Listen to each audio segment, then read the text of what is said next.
Hello and welcome to the 84th edition of Random or Nintendo. I am your host for this evening, afternoon, morning, whenever you're listening to this.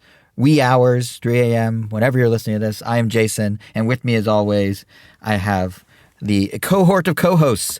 In front of me, virtually, is Angel. I'm here. To my virtual left is Kevin. That is me. That is and to my virtual... I think me. I think you're right. That is me. Go with your gut. I think it was me. And then to my virtual right, let's see how his grammar is Elvis. Hello. Me, Elvis. It's very like, Elvis, I, me. But yeah, how you guys doing? Not everybody at once. Talk at once. And then we all talk at the same time. Hey, we made the same joke. High five to the microphone. This is hilarious. I'm still like, Jason. Now that, as a host, that's confusing. Okay, fine. Angel directly from me, making virtual eye contact with me, even though we don't have a camera on. How that eye contact makes me think you want to talk. How are you? I'm doing pretty good. See how eager he was to talk?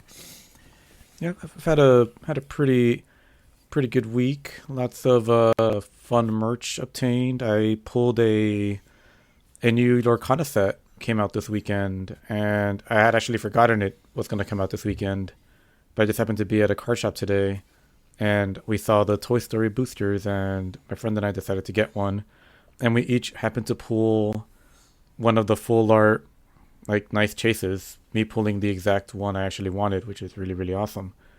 And they pulled one of the more expensive ones, the Alien from Toy Story, which is like a $300 card. I mean, besides that, I'm just pretty happy. I guess to kind of just throw in more of the random merch I got. Really happy with Metroid merch I got recently. Partly instigated by you, because I didn't know there was a Metroid duffel bag. And then when I checked on Nintendo's official store and saw that they had it there, and the ice cube tray, and the Baby Metroid keychain, and a tech case, as they call it. I ordered them all. They arrived, and yeah, they're all really awesome. I've never had a shiny, let alone seen a shiny duffel bag before, but it's red and orange and has like a space on as the inner design. But yeah, it's really cool. Gonna use it a lot for baseball, because I normally use a duffel bag for baseball, so it is gonna get a lot of use. The only thing they didn't have was the plush Samus arm cannon, which I was hoping you would get, but you refused to. So okay, that's not how the conversation went. I didn't know you wanted it. Please. So for he's referencing the fact that about a week ago, I was in San Francisco, and I went to the Nintendo store, which, by the way, I've been to the New York Nintendo store many a time. The San Francisco, but not since Nintendo's like ramped up their merch game to the level they have, and not at a store that's designed for that ramped up merch game. What an overwhelming experience of pure joy, and also fear of how much money I'm about to spend. The Nintendo. You didn't even have your handler, which is crazy. No, I was solo. I was up there for a conference. I was by myself, and Rachel was down here, so she couldn't even. Although she was the opposite of a handler. I called her and I was like, "There's so much here, I don't even know what to get." And she's like, "Well, it's your birthday week. Just like get whatever." And she gave me like a long story short, $400 later. I walked out with this huge bag. But no, it was like half of that is so what the Metroid merch stuff cost. Awesome. Yeah, I mean, honestly, like, I wouldn't even be able to carry your Metroid stuff. Like, there was so much cool merch. There's merch that, like, you wear Nintendo had on there through San Francisco the whole afternoon. I guess I could have. No, but so cool. Like, there's merch from, like, peak 2020, peak pandemic 2021 from, like, Animal Crossing, when they had, like, the Roost. They had, like, kitchen towels that were, like, Roost designed, and they haven't been available online for years. It was there. The My Mario, like, woodblock sets, those are there. Only there, actually. You can't get them online. It was just like everywhere. They have 2 sections of Pikmin merch. 2 separate sections. It was a joy. It was wonderful. But yeah, I could have gotten you some stuff. I'm kind of glad I didn't, Angel, because I ended up. So I did get the wood blocks because they're like this really kind of exclusive thing, but they're heavy. And I got a bunch of other stuff, and I had this huge bag. You don't have a baby? And what happened? I guess you will. What? Maybe one day, yeah. But it's future planning, I guess. Also, it's an excuse for me. 37 talk starting, huh? it's me. It's me, a 37-year-old, having an excuse for buying children's blocks. Yes, but that are for me. But no, I left the store. So I was at a conference. When we visit your place, we're gonna see like the blocks stacked in the middle. Or just gonna be like, yeah, they're gonna be like on display. Like, oh. They're gonna be on my bed. No, just me. But yeah, so I went to Nintendo first. I was in Redwood City for a conference, went up for the afternoon to San Francisco, and I had like 6 hours, so I run around the city. And I went to Nintendo first to make sure I got everything. What I did not anticipate was how heavy it would all be. So I had this massive bag, and I was like walking around and riding the streetcar and taking Ubers in this huge bag, and somehow it lasted 6 hours. But on the final leg of my journey, like I mapped out like a little route I wanted to do for photos and stuff. I went to like an overlook of the Golden Gate Bridge. I, went up like Union Square where the store is, up the hill, walked down the hill, went to the pier, saw the sea, like all this stuff. At the very last stop, the bag broke. So what I realized that scared me though is when I went to the overlook of the Golden Gate Bridge, the spot I went to was an old World War II bunker, like a concrete bunker in a hill, and you basically can climb on the roof of the bunker and sit there or stand there and get photos of the bridge. And the bag was starting to get a tear in it. And I was like, oh, this isn't good. Because I just have this giant Nintendo bag that's full of Nintendo merch, like Pikmin magnets and wood blocks and a Bidoof plush and a shirt for each of you guys and like those canister tubes and like just a smattering of like Pikmin office supplies, which by the way, I have an extra paperclip holder if anyone wants it. It was a blind box and I got 2 of the same. So go figure. But anyway, and my fear was, what if the bag... you could have multiple of the same thing. This is true. I could have 2 white Pikmin. This is true. Mm-hmm. But my fear was like top of the hill, windy, cold. What if the bag breaks? I'm not near anything. I can't go buy a bag. And all my stuff would just strew across this World War II bunker roof. Fortunately, it made it to the next destination. And then it broke. And I had to Uber all the way back to Redwood City instead of taking a train because I had no way to carry my stuff. But yeah, that was my tale of woe. That sparked Angel's inspiration to buy all those things. But what an experience. Like now that Nintendo's merch game is what it is, like the Nintendo store is quite a trip. It's like you will... They had a $450 4-foot-tall Donkey Kong plush. I imagine that... It was there. Yep. I imagine all the merch I think overlaps between Japan and the U.S. now. So I imagine when I go to Japan later this year and go to the stores in all the cities, it's going to be a very similar experience. It's just going to be the store architecture will be different or the store theming will be a little tweaked. But yeah, that was a lot of merch. I was not prepared. I thought all my training of years of going to the Nintendo store in New York would prepare. I was not prepared. I was there for like an hour. I was overwhelmed. Fun fact though, if you check in on my Nintendo, they give you a free sticker. The more you know. Anyway, sorry, I kind of hijacked what Angel was saying, but he mentioned the store, so I figured I'd. Yeah, if I want to get asked how are you doing, it gets still turned to how's Jason's doing. Well, now you know how I'm doing, but Kevin, how are you doing? I am doing. I don't really have to report. I don't know if I've done anything like of note in the last 2 weeks since our last podcast. I am going to the Ren Fair next Saturday though, so we'll see how that goes. Is that for the person I think it's for, or was that a different day with a different person? I don't know what you are talking about, but so it's not someone we're a mutual friend with. No. Okay, then it's a different person. Is there a mutual friend of ours that's going to the Ren Fair next week? So everyone listening, we have a friend named Alonzo, and he was going to do a birthday thing at the Renaissance Fair, I think, in like a week or two. Really? Sunday, on the 17th? Yeah. Go check the chat. Yep. On the 17th? Okay, I'm going the 16th. I can't go the 17th. But what if you double up? What if you just spend the night there and like fully just camp out? Live the Renaissance life? That's not a terrible idea, I guess. I'm not serious, but sure. If you want to do it. We'll see. Well, yeah, you'll have to report back. I've never been to a Renaissance Fair, so I'd be curious what you... I don't know if I can actually make his, but maybe if I do, we'll swap notes on the show or something. But that should be fun. And Elvis, how are you? Pretty good. Pretty great.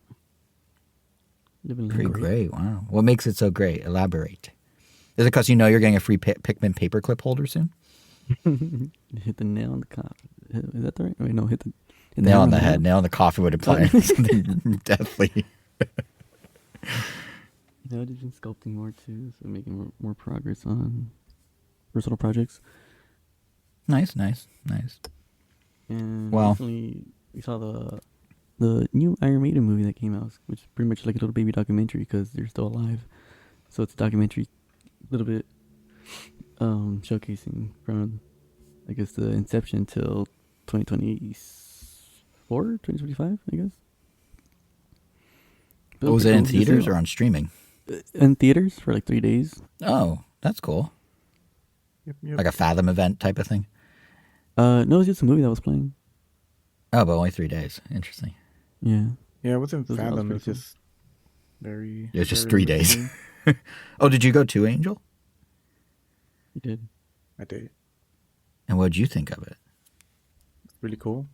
I knew bits and pieces of the Iron Maiden lore, so there was like a lot of like, oh, okay, like I kind of knew about this era of it, so it was kind of nice just getting, a deep dive into it and just getting more names that I could attach to it. But yeah, it was awesome. It's a very long legacy, and really Yeah, glad it's that we crazy. were able to see them in concert last year, and that I'm gonna Yeah, see them that's- again it's a this year with Elvis. Legacy it's still going, yeah. Yeah, seriously. It's what really awesome band, really awesome movie. That was a really cool experience. I think that's the first time I've seen at least a doc. Have you seen the documentary in theaters? I don't know if I've ever seen a There's- documentary in theaters. Yeah, at the very least, it's either my first documentary in theaters, but it's definitely the first like one of this type. Like, that's just like about like a band that isn't like that. I don't even think I've seen. Like, I don't really count biopics. Is that what I'm thinking of? Like Bohemian Rhapsody? Because that's Well, not those a are sort docu- of that's more fictional, like they're it's like retellings, spruce yeah. stuff for the drama and whatnot. Yeah. Um, Yeah, I don't and this usually do one- documentaries either, but I did just see the one with the SNL guy about the producer of SNL, Lauren. But sorry, you were going to say something about the Iron Man one? Oh, but no, yeah, but it was cool, and even the people we were watching it with, you could tell like, because it was such limited screenings and only one screening per day as well. So literally just three screenings total. The people there were obviously like just big Iron Maiden fans. It was just seeing a lot of people in Iron Maiden shirts and, like audible laughs, claps, cheers. The only thing, Theater 9, Jesus, the freaking fan. Like, it took us a while to realize that it was the fan, but the fan itself was fine. But I guess because of the momentum, the one we were kind of under was kind of wobbling back and forth, and it kind of gave the illusion of someone rocking on a chair with like a little squeak like every other second. And oh, no. it was kind of driving me crazy up until a certain point before eventually it just kind of got tuned out or you just got used to it. But yeah, that was probably it. I meant to like find a theater person and tell them, but I think we always have to go to the restaurant, so I just kind of forgot. But yeah, hope That's that's okay. You called out Theater 9 here, so I'm sure someone that knows which Theater 9 you're speaking of will fix it now. More for myself. That way, like in the future, if we're watching a movie, I'm gonna also take a peek, like which theater is it, like, which room. Right. Because damn, they better fix that, or at least I hope someone complained because I forgot to complain. It's probably not too late to complain. I'm gonna make a note to myself because I'm sure that bugged a lot of people that sat in that quadrant. Yeah, I noticed it too. There's I was no like way. trying to figure out who was moving or who was causing it. I was like, how Theater are they keeping it 9. up for this long? And it wasn't in person. It was fan. Well, if we want to talk about experiences that went awry, I mean, it wasn't bad, but a thing that kind of went sideways when you're doing something. I got a little anecdote from yesterday, and then we can launch into our topics. So yesterday I was at the Night of Too Many Stars benefit show for Netflix's Joke Fest here in LA. So it's at the Hollywood Bowl, and it's like a who's who of comedy. I mean, Jon Stewart hosts it. It's an autism awareness fundraiser. The lineup was like John Mulaney, Bill Burr, Nikki Glazer, Steve Carell, Ron Funches, Jimmy Kimmel, Adam Sandler, Ali Wong, Sarah Silverman, Tiffany Haddish, and Conan. And of course, I mean, I'm a big Mulaney fan. I like a lot of those guys, but Johnny Knoxville. Did I say Johnny Knoxville? He was there too. Noah Wiley from The Pit was there for a skit. CM Punk from WWE was there for a skit. Like, it was a lot of people. And yeah, Conan was the thing that made me go, I got to go to this. So we get there, and the Hollywood Bowl, for those who have never been to the Hollywood Bowl, it is a pain to get to the Hollywood Bowl. If you think it'll take you an hour to get to the Hollywood Bowl, add an extra hour, and maybe you'll get there at the time you're now thinking. And it was especially crazy last night because Thursday night rush hour, and the show had so many people that start like on stage that they started early, and they put out an announcement like, we know we say showtime's 8, but it's actually 7:30. Get here by 7:30. So everyone was like rushing to get there early. We ended up getting there at like 7:10, and we hadn't had dinner. So I'm like, I'm just going to go get a pizza. They like pre-make the pizzas. It'll be fine. I'll go get the pizza. And as I'm standing in line for the pizza and it's taking a little time, I'm starting to think, oh no, this might be kind of close. What if they actually start at 7:30? And what if, God forbid, what if Conan is the first one? And I was like kind of texting Rachel. She was at the seat. And I was like, Conan better not come on stage. And she's like, no, he won't. They're not going to start at 7:30. And she was right. They didn't start at 7:30. They started at 7:40. But she was wrong. Conan was the first. And if I thought the physical challenge of carrying that, yeah, I guess, but if I thought the physical challenge of carrying that giant Nintendo bag around San Francisco was my like peak athletic performance of the month, I have never run so fast as I ran up the hill of the Hollywood Bowl and back to my seat. So I'm at the pizza line. I'm literally the next person to get the pizza. For some reason, the pickup window is not, there's no one at my window anymore. The guy goes to a different window and doesn't come back. And I'm like, I just get a text from Rachel that goes, uh-oh. And I immediately am like, Conan? And she's like, yeah. And I start hearing a bass line. And he's playing, he's doing a cover of Seven Nation Army by the White Stripes. Jon Stewart's on drums. They have like a choir backing it. And because it's an autism awareness benefit, a bunch of the people that are on the Netflix show Love on the Spectrum, a bunch of those folks who are featured on that reality show are doing performances, are doing, not really performances, but like they sung along for this. They introduced comedians. So it's Conan, Jon Stewart on drums, and one of the people from Love on the Spectrum singing White Stripes. And I'm just like, I hear the like, you know, the boom, boom, but like reverberating through the Hollywood Bowl. And I was like, oh no. And so I'm like trying to get my pizza and the guy's ignoring me. I'm like, I need the pizza. I have 2 pepperoni cheese. And he's like, fine, okay, I'll just do you. I'm like, I've been here like 10 minutes. And he like gives me one of the 2 pizzas and says the other one's going to be 10 more minutes. And he hands me my can of beer and the can of soda for Rachel. And I'm just like, I don't know if I'm going to have time for that pizza. And I just like ran away with the one pizza. So there's a free cheese pizza somewhere at the Hollywood Bowl for someone who wants it. I'm like, okay, thanks. And I like book it. And I'm running like Hollywood Bowl, the way it's set up, it's an outside bowl. So for those who aren't familiar, it's steep.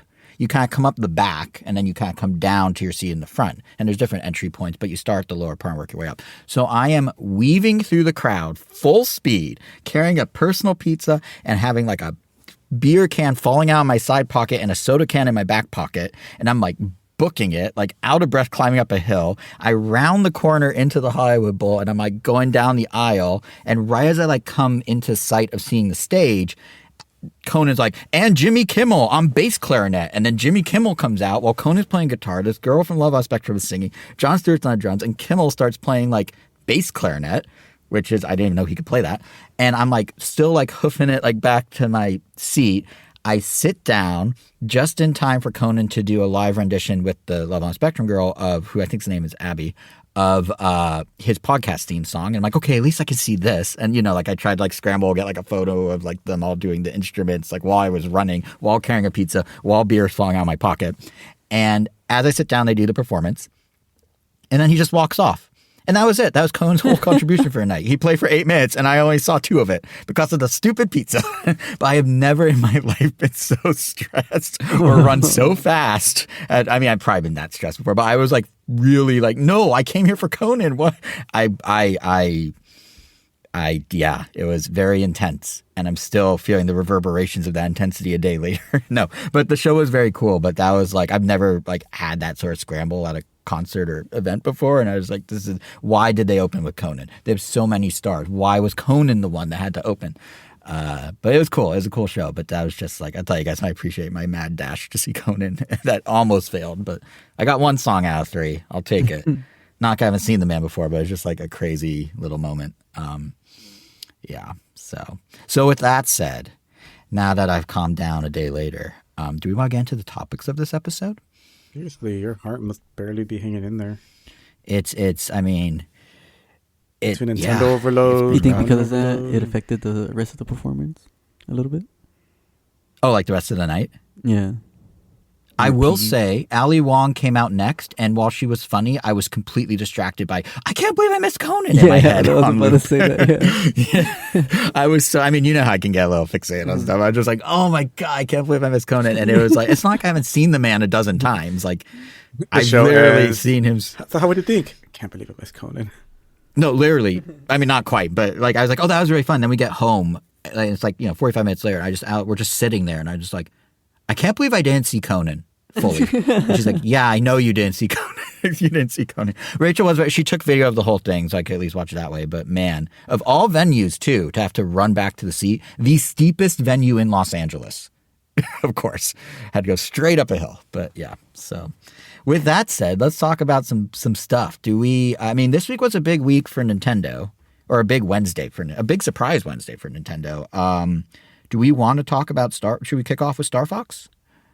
Which was kind of rumored, but no. I'm kidding. Was that a no? You're the host. You all right, Kevin. Let's do whatever it. you want, big fella. Let's do the bear, Kevin. Go. That was also a surprise this week. It really did. We're going to start with the surprise. Either the bear or Star Fox. I totally forgot about the bear. Wait, so you haven't seen it? I forgot. I'm probably going to watch it tomorrow, actually. Okay, so then let's not talk about it. Back to Star Fox. All right. So, as surprising as that bear episode was, that sequence of events. Although shout out to shows doing like surprise drops like that and just letting word of mouth carry stuff. Like that's cool that it just kind of like came out to reward fans. So that's nice. But yeah, Star Fox. So on Wednesday, Nintendo, with like no warning, was just like, hey, there's a direct right now. And hey, it's Star Fox. And hey, it's out in 5 weeks. So I know, Angel, you had some thoughts. Do you want to kick off our discussion of the new Star Fox for Switch 2? Yeah, like what the hell did I guess the developers of what a start. What the hell did the developers of Rhythm Heaven do to Nintendo? Like, they get their game announced a year ago, like in just like a quick little trailer, then radio silence for almost a year, and then just like a quick little like blurb like, hey, it's coming out in July. Like, I love Rhythm Heaven a ton, but like, it's not the kind of game that needs that much leeway, and then out of nowhere comes Star Fox, like with a 10-minute heads up, and then it's out the following month. And then, yeah, like it got announced way after Rhythm Heaven, and it's still coming out before Rhythm Heaven. Like, I don't know. I don't know. I just think that's funny. It's just like a huh. Like, are they just that perplexed about how to market Rhythm Heaven? Because this game just got shadow dropped. Like, just straight up, like, it's available now, the day we announced it.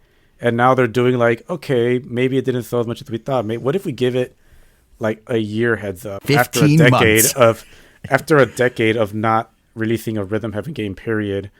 Like, yeah, I don't know. That's just weird. I have a theory that Rhythm Heaven was... so they announced it with that Switch 1 Direct originally, a week before the Switch 2 reveal. And that's also where they announced Tomodachi Life, Living the Dream. And my guess is they were like, oh, hey...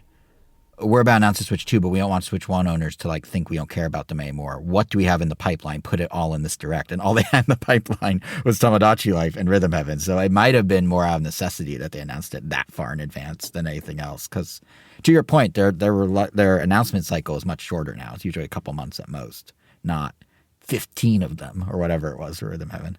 Yeah, I think 15, yeah. 16.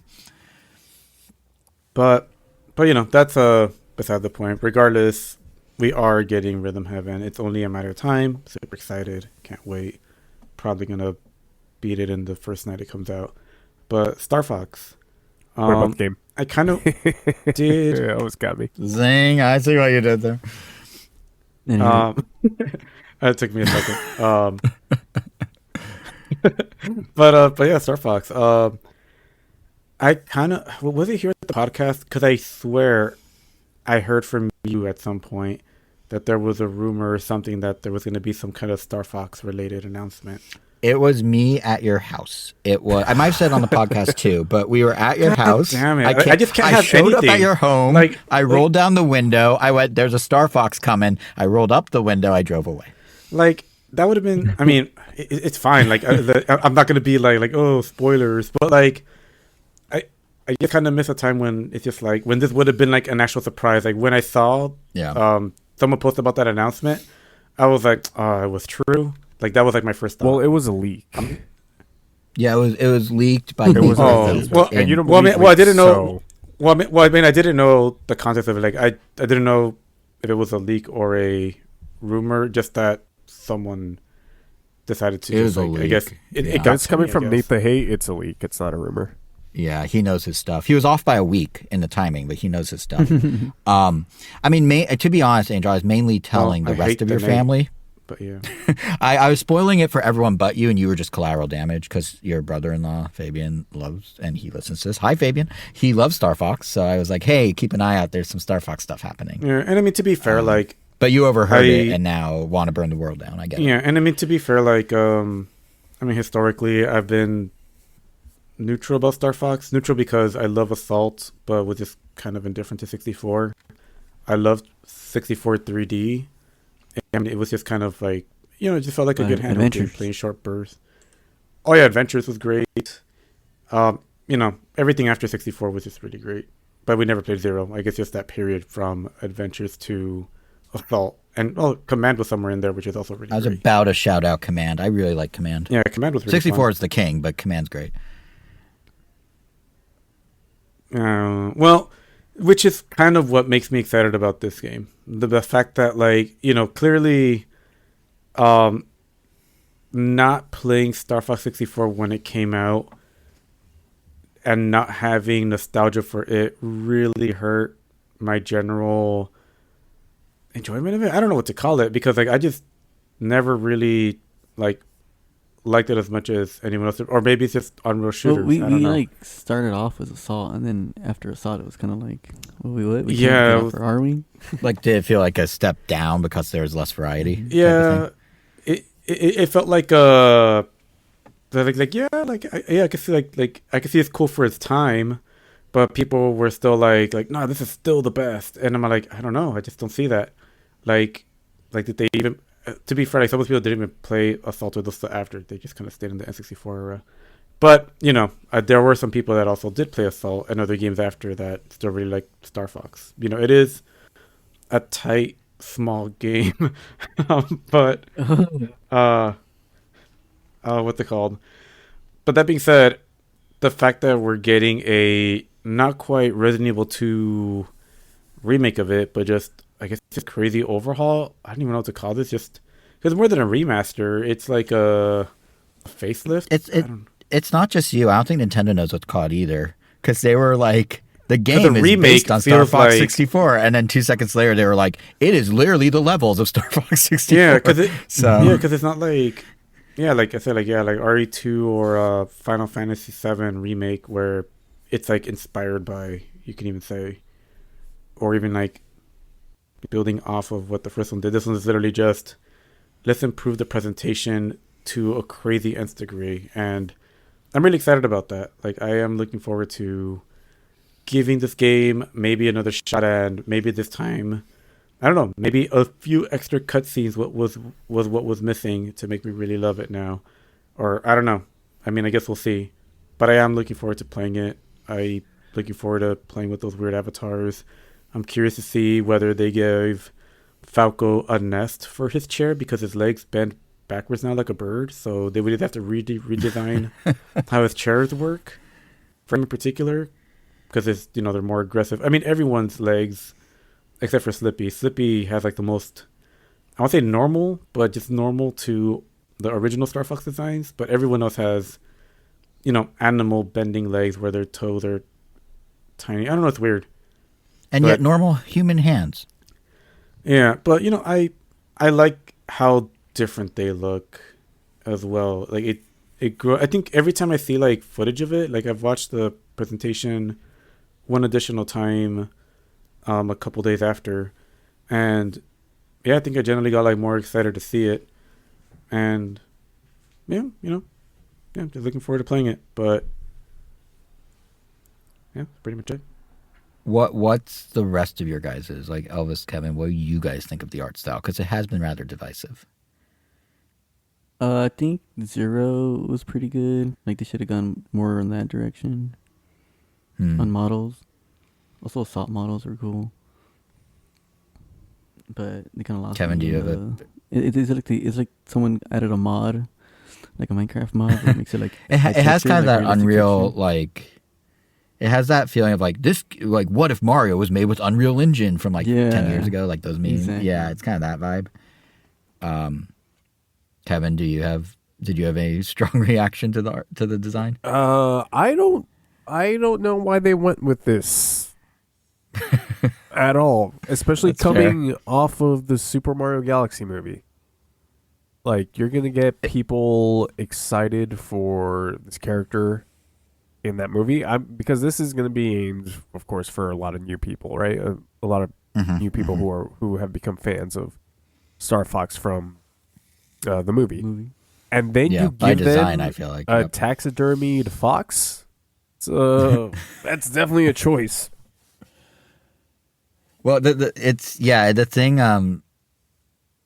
that throws me is so upper half of the bodies. I see them leaning, like I see this is a soft reset, right, for Star Fox. So I kind of see how the upper half of the bodies are sort of a throwback to the puppets. The fourth soft reset. The fourth one. For yes, Star Fox. but it does seem like the upper half of the bodies kind of throw back to the puppets on the Super Nintendo. Even the box has the same poses for the puppets as the Super Nintendo box. So the upper half, I'm like, okay, it's kind of the puppet thing a little, but they're also flexing the graphics a bit, I guess. But then the lower half, I don't understand the legs. Like I saw someone render the new Fox model with more normal boots that he would have from like past designs. It does look a lot better. Like something about this, the whole presentation when I was watching it, I got like a Guardians of the Galaxy vibe. I don't know why. I'm not sure if that's what they're going for, but something about it has that. And it's growing on me. Like Angel, to your point, where it's not as bad now, it's growing on me. But yeah, I don't understand why the hands are human and the feet are animal. If anyone can explain that, that'd be great. I don't know. Like, are they? I mean, Nintendo, like even based on like their old designs, like you could see like how Star Wolf got a little redesign if you look at the avatars, and then they showed that cat that used to be pink. That I guess used to have more of a cutesy design. Oh, Cat? Now, Cat the cat? Yeah. Yeah, I guess I remember her name. Yeah, I guess her name was Cat. But like, I mean, like, what is this gonna do for like the furry demographic? Like, is this like, are they leaning like away from it? Are they leaning into it? I don't know. Well, here's what I can say about that. When I was a moderator for Nintendo in the mid-2000s, I do. Now that you mention it, when I was a moderator for Nintendo in the mid-2000s on their official forum, that was peak Crystal era. Star Fox Adventures, Star Fox Command, Star Fox Assault. That was Crystal time. And I would say the thing as a volunteer moderator we had to do is keep the forum clean, right? And the number one thing was not cursing, was not porn. It was Crystal Fox. Inappropriate pictures, fan fiction, whatever, Crystal Fox. So if this whole play of these designs that's sort of weird, like furries won't like it, maybe they'll like it, but probably not because their legs don't match or whatever, is Nintendo going, we're not going through that Crystal Fox stuff again, I fully support it.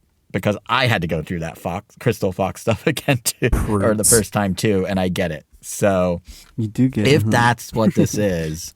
No, not like I get it. Like, oh, Crystal's so hot. I mean, I get the situation they had to go through. But let me tell you, Crystal and Star Fox Adventures. Who? No, but you could say out of all of us, you're definitely the one that's seen the most Crystal NSFW. This is true. And also, I was underage. Look what Nintendo did to me. I was like 17, 16 doing that moderation. Papa, And now you have two cats. I'm like, Papa, why is she wearing this? Papa, please. Yeah. Why is she barely wearing anything? Yeah. So why is she she's an animal that's wearing too little, but also too much because she's an animal. It doesn't make sense. Well, imagine Star Fox Adventures with these character designs and I guess just a realistic looking-ish fox in a crystal just wearing, I guess, that Princess Leia style outfit. Yeah. Yeah, I don't know, but I do think I do hope someone at Nintendo is like, do you guys remember the mid 2000s and Rule 34 and all that? Because let's avoid that this time, and that's how we got this. They had a whole movie where they launched a great new design for Fox, and they're like, you know what? No, change it from the look what happened in waist down 2005 at and Nintendo.com/forums. So go with the design, no more breasts. But yeah, it's but more serious. I mean, I personally am designs aside very excited. Star Fox 64 is one of my all-time favorite games. So very excited about this. You touched on the funny avatars. I do think those, like, they're basically iPhone animojis, but inside game chat, where you could be the comms of the characters as you do game chat with friends in online multiplayer, which is more fleshed out now, and that's super cool. Like, it's gimmicky for sure, but it's like the right gimmicky. You know? Like, I'm all about that. Something I saw that I didn't know was that there was a full tech demo of this tech in the welcome tour that I guess you maybe either mentioned or didn't mention, because I don't remember that. Was it later in the game? Well, I mean, you clearly I did the first three because it uses the whole. Oh, of course you wouldn't finish the whole welcome tour game. Again, this is of course not tutorial. For I'll barely finish Star Fox 64, and that's just cuts. I mean, Star Fox reboot. But yeah, someone was showing footage how, like, I guess at some point it shows you what it can do with the camera, and there's like literally like a smiley face that does the exact same thing that we're seeing here. Oh, and, interesting. Like, you know, like you could tilt your head, you could make crazy movements, and it like just like follows you like a VTubing kind of thing.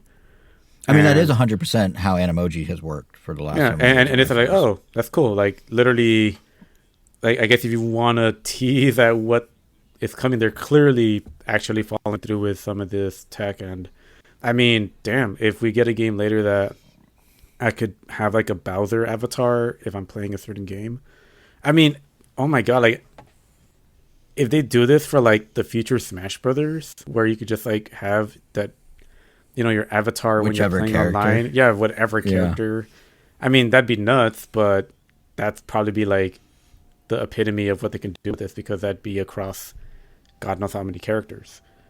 I mean, that's the type of nuts that Sakurai like. Because ideally, it would have to be that's like the Sakurai level on a game you would be playing online with a lot of people. Like, this is awesome, but it's also like, I don't know how often I'd be playing Star Fox that I'd be wanting to use it. Like, I wish I could use this outside of the game. Or do you even think they would ever like release like a dedicated application? No, that wouldn't work.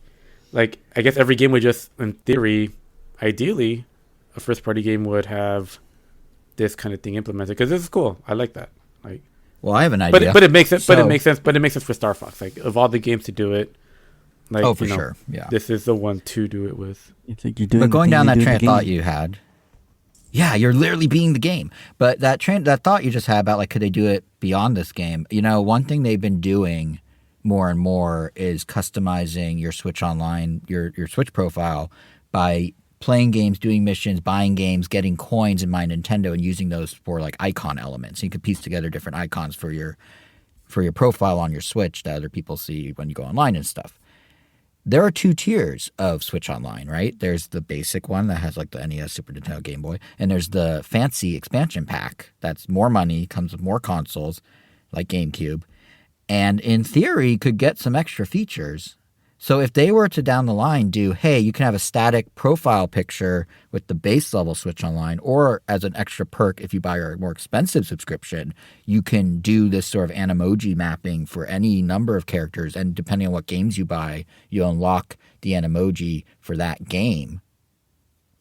There's something there that might drive not just more subscriptions, but in theory, more use of game chat, potentially, because that'd be the only place you could do it.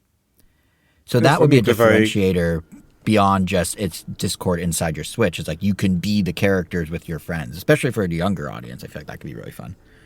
Pretty funny, because like presumably there is going to be a menu inside the game where you could see a full screen version of this to test out like what character do you want, and using OBS and just cropping it. Dude, I was thinking exactly about that too. As their like someone could try to make it like their VTubing avavar, like until Nintendo gives them like the cease and desist. But like there's nothing about that. So especially for PC, like this, it's going to be really easy to do. Like I could probably set this up for work for like Teams or something. Yeah, like, and it wouldn't be that hard. You just need a capture card and yeah, that's I could see streamers doing a lot with it too. Yeah. It's definitely one of those things that, like, for an older audience, like, that might be how it gets used. But I could definitely see it being a hit with kids who are, like, playing online with friends, just in-game chat, I mean. But yeah, no, you're right. It's gonna get, and then the abuse that comes with that once people are like putting it on the internet separately, it's Tomodachi life all over again. Yeah, it's. That's just gonna be the Oh challenge, God! right? And imagine if people run their voice through AI so they sound like the character too, and you just have characters saying the most absurd. Oh man, I was worried about what they're gonna do with Crystal Fox. Just what are they gonna do with all the characters at this point? This is, whew, dangerous. Yeah, we're in for some good internet content. And that's Yeah, we're gonna, yeah. But yeah, it's an interesting, like, everything going on with the Star Fox is interest. Like it's I've been giving some thought to why Nintendo went this route for Star Fox, and I think, Kevin, you sort of said where it's like this is like the fourth reset. I think what's happening here is they're kind of new Super Mario Brosing it. Like with the new Super Mario Brothers series, the idea was to go back to the basics, back to the very core mechanics of 2D Mario, and then reintroduce them in more modern fidelity. You know, like rebuild the series block by block, game by game, alongside a new audience. And say what you will about all the different entries of Star Fox and all the different directions the series has gone, 64 is ultimately the very core kernel of the series gameplay. Like they've done stuff off ship. They've done stuff with, you know, one? it's certainly the one that has the most praise Because and the I most, want to like, say best reputation. generally Star Fox never sold well. Like I don't even know if any of them ever broke a I million. think 64 was $1 million. 64 had the perk of not just being the first of its I kind. mean, yeah, season and in he 3D. did. It came would with the probably be Rumble 64. Like, Yeah, so it had the Rumble it- pack, which was brand new, baked in So- the box. Yeah, so it makes sense that, like, you know, they try to reboot it. It probably, I mean, they obviously failed, and then I guess like this is just like another drastic attempt. Four times the charm. Yeah, baby. and that's kind of the thing. What was that? 4 times the charm, baby. 4 times the charm. But that's the thing. Is like if you do, like, honestly, if you have like the Mario Galaxy movie now acting as this big And honestly, yeah, reintroduction like, of I the mean, IP, Clearly, it makes doing sense. something drastic like this makes sense. Like, I mean, Star Fox. A lot of people seem to really like how he looked in Zero. That well, I mean, it was also on the Wii U. I mean, there were a lot of factors that I'm sure you could point to why that one didn't work. Right? But well, I mean, I guess before that was 3D, but that was also on the 3DS. Was that at the time when the 3DS was doing bad Yeah. or good? Because that was also That was the Ocarina early year. days. That was early days. Weird coincidence, did by the bad way. At some point, The 3D. Remember they had to do the price Earlier. drop at one point and give the Yeah. ambassador games. But weird coincidence. I don't know. I don't know what to make of this per se. But the same person they to hate who leaked Star Fox. I Also hate said there was that an if this ends up being true, it's going to be like, oh, there it is, instead of like, But oh, here- what yeah, an I'm- awesome, happy surprise. It's already out in the zeitgeist. I'm just gonna say. I'm Yeah. sorry. Do you not want to hit? Plug your ears for 5 seconds. No, He I already also know what said it is. there's- Oh, the Ocarina of Time remake. Yeah. So here's the weird coincidence. Sucks. Can't be surprised anymore. In the first 18 months of the 3DS, we got a re-release or remake, whatever you want to call it, of Star Fox 64 and Ocarina of Time. Within the first 18 months of the Switch 2, we're getting remakes of Star Fox 64 and Ocarina of Time. Like, what a weird coincidence. Or maybe not a coincidence. I mean, maybe the Switch 2 vibe compared to Switch 1 is kind of reminiscent of the 3DS vibe compared to the DS. So maybe it's not a coincidence, but it is odd that both games are getting rebooted at the same time on both systems, sort of in parallel. And I think in the case of 3DS, Ocarina came before Star Fox, so they flipped the sequence, but still kind of funny. But no, what I was gonna say is, yeah, I think this is like the Mario Galaxy movie just came out, obviously bigger introduction for a newer, younger audience. New Super Mario Brothers was like exactly the move they did to get all the youths to be into 2D Mario on their DSs, and it worked. So I definitely, like, the more I'm looking at what this game is, like, it's very clearly the same approach. Like, take the core experience, maybe layer on it in future games. Makes a certain amount of sense. What's funny to me, and Kevin, you keep alluding to it, is Nintendo did this before. We've talked about already Star Fox Zero on Wii U. Like, it's right in the name, Zero. And on paper, like, the thing that was interesting about Star Fox Zero is on paper, the thesis statement of that game is the same idea as this game. Reintroduce it in a modern way. Take the best-selling, most core Star Fox game and bring it back. But they kind of, I don't know how to say it. They ran too far with the modernness when they were executing it, I guess. Like, bring it back in a modern way, but they just went too far. You know, we got, like, the cockpit gamepad in theory, control, you could do that transforming forever. vehicles. You could always release it in the most modern way. Yeah, but at some point people are like, this is the same thing over and over. But for some reason they keep trying it with Star Fox. I mean, Zero did, but like I was starting to say, it did go further. Like, they're kind of reeling it back because, like, They had those controls. They had vehicles from Star Fox 2. They had hacking mini games. You transform vehicles like in Star Fox 2. You were like this chicken thing at one point. Like it was somehow both a soft reset and probably the most complex take on everything, especially the controls. But I do always say this, Nintendo never gives up on an idea. And I'm sure when Illumination pitched Fox for the Galaxy movie, which, yes, it was apparently Illumination who suggested it to Nintendo that they put Fox in it. I bet you a light bulb went off either in Miyamoto's head or someone else's head at Nintendo that this is the moment for a better attempt at like new Super Mario Brosing the Star Fox series. And obviously there's some differences. It's not called New Star Fox. It's just called Star Fox.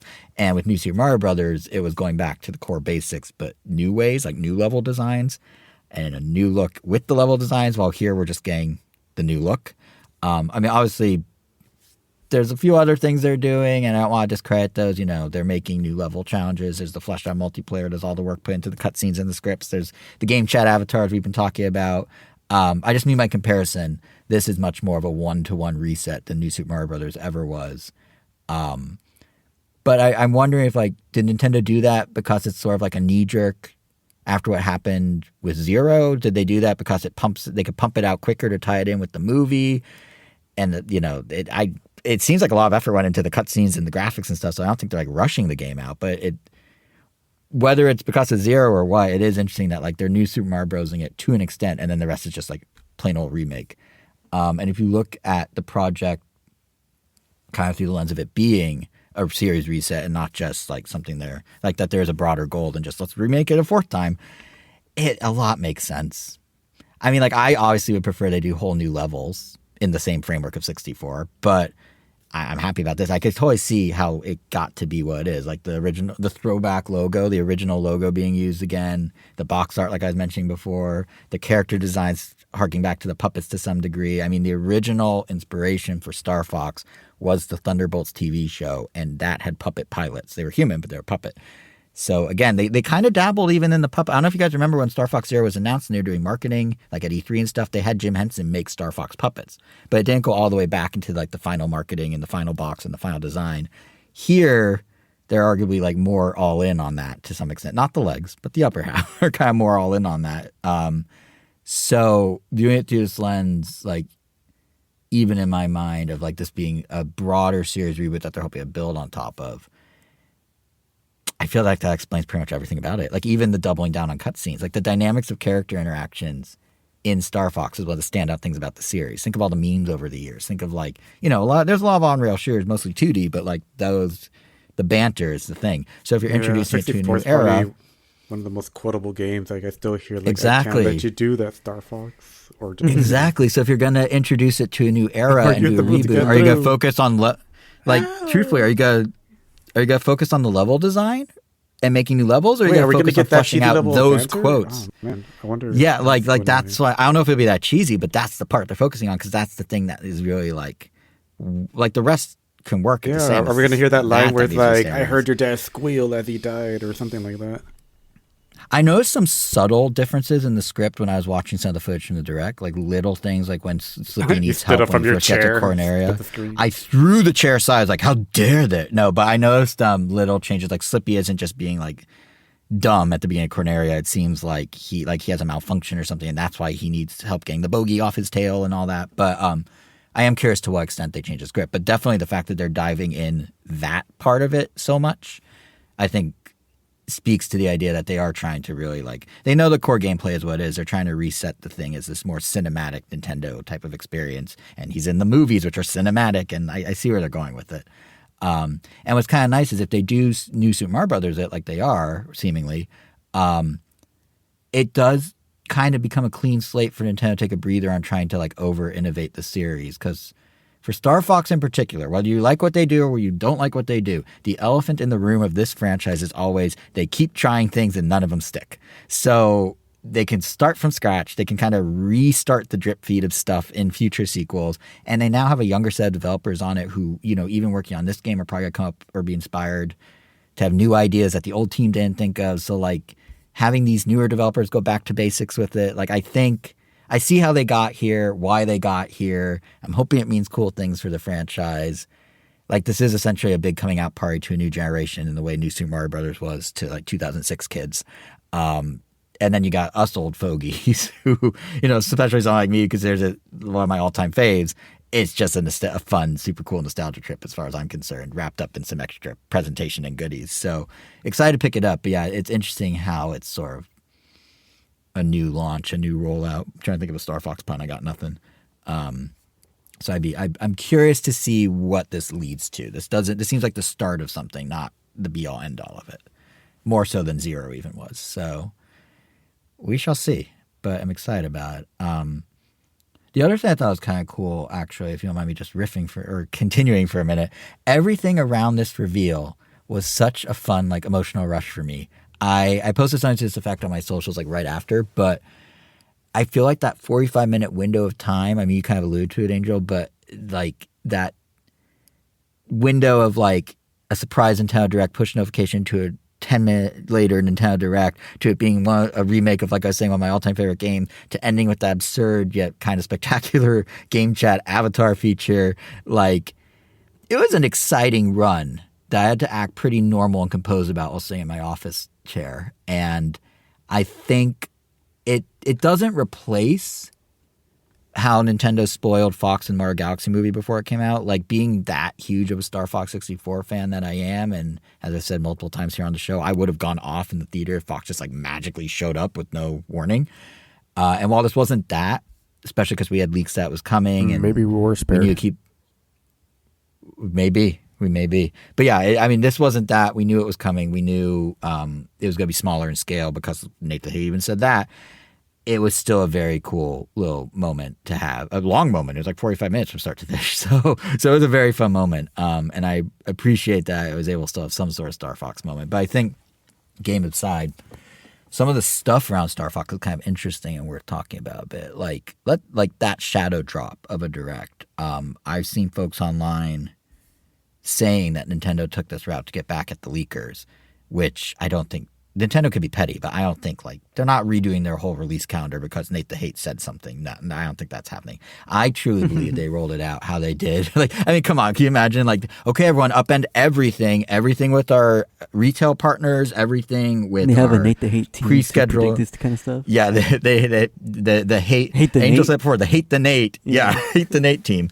But yeah, I fully believe it rolled out how they did for a very different reason, which is actually hype management. Fact is, as we've alluded many times, this is one of, what do you say, Kevin? Four passes Nintendo's made at revamping Star Fox 64, right? We got the 3DS remake. We got Zero on Wii U. You can go right now on Switch Online and play the original Star Fox 64 on your Switch. So 64 is technically a remake since of Star. Yeah, well, it's like a half Nintendo. half sequel.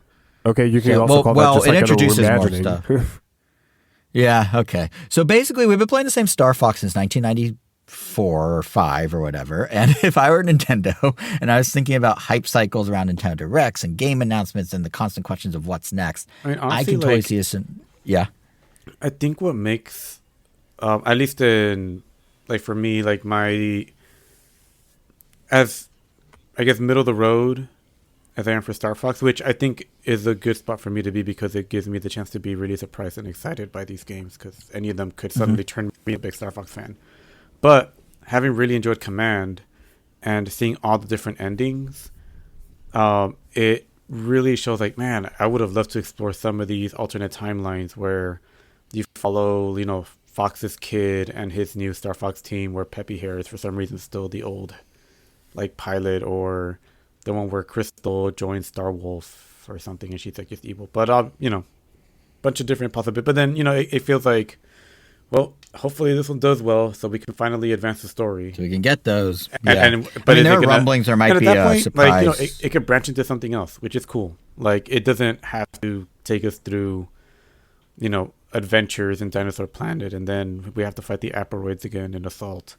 Honestly, like, I just want the multiplayer of Assault to come back at some point on a modern console because I loved the play of maybe starting on an R-Wing, jumping off your R-Wing, getting into a tank, or doing like on foot stuff. Like, it was just really fun, especially when you could customize like the items. Like, it was a blast. Like, probably the reason why Fox is even on my radar, or Star Fox is on my radar, because I see you did there. It was a blast.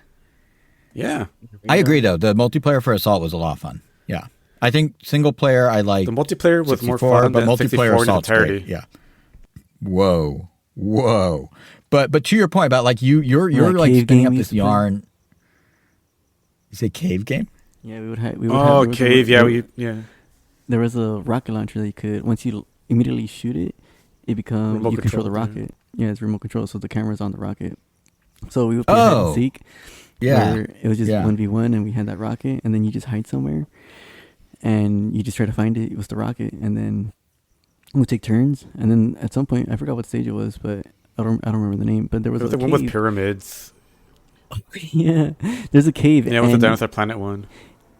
with the rocket launcher, once you enter it, you have to do like left, right, but like flicks it. Yeah, and you have to do it perfectly. Yeah, like or, very or- sharp turns that are also like kind of subtle. Like Mm. like getting your rocket out was already like a challenge, Oh, so like that's you kind of right. earned because you had to like skill your way out of the tunnel. So if you manage to do that, you earned the fact that you get to hit your opponent wherever they're hiding, but they also have to skill their way into your tunnel if they find it. Because sometimes like you want to shoot your rocket fast because you don't want to completely give away your spot. So you also don't want to just go straight up because then they'll know where you're hiding. Because kind of like following the trail is how they figure out where you are. So like, yeah, because we would give each other like, you know, a set amount of time to hide because it was just infinite rocket launch homing missiles, I guess, or no, remote control missiles. And yeah, it's really great. Or the fact that like you could have one player like jump on the R wing of another player, so that one Oh, person's that's right. driving You around did do piggyback while the rides. other person is like shooting like at other people. So it was fun to like double team like a third person and just be evil. Or I don't know. It was. I Damn, think that's like hopefully one of the it was good few on games that. where like we actually made up our own games. Like I don't Yeah, remember even for with sure. a game like Smash Brothers that gives you like, you know, or you could have a stage builder, you could play basketball. Like people have done so many creative things in Smash, but Star Fox Assault multiplayer was just so finely tuned that it was just really fun to do so. And it was also just fun like trying out the different characters like Peppy's crazy hops, Slippy's like big shields, and I guess like his fast recharge speed. Wolf was just broken fast, somehow just faster than Fox. Like, and like there was like a whole like little meta. Like the fact that I still remember so fondly. Like honestly, just give it to us. Just put it in the GameCube app. Just I know, I and would that's it. love I'll I be imagine happy. in Or due shut up. time. I feel like they did kind of tease they're gonna put Star Fox Adventures soon, but I like how like in the games they called out, they didn't even acknowledge command. They're just like, yeah, we've had yeah, Star they Fox skipped over like the a years. whole. They skipped a Like whole. bunch. I get them not referencing 3D, like they already said 64, but yeah, like to not reference command, the one that had like the Yeah, most Command was implications to the Zero. lore. That was Yeah, the or other Zero. one, Well, right? Zero, I feel like they're pretending it didn't happen, but Zero wasn't mentioned either. Yeah, they went straight from GameCube to Smash, basically. Wasn't Which Zero is also kinda its wild. Metacritic score? Haha, I think it was like 30. No, I don't know. It was low though.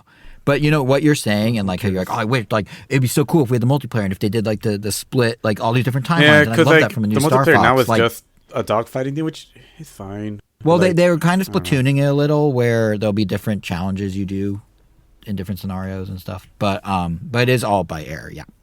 But I think the thing you were saying, where you're like, oh, they should do this and they should do that, and I love this, and I want them to Do do you want that. to guess which Star Fox has the highest Metacritic rating after 64?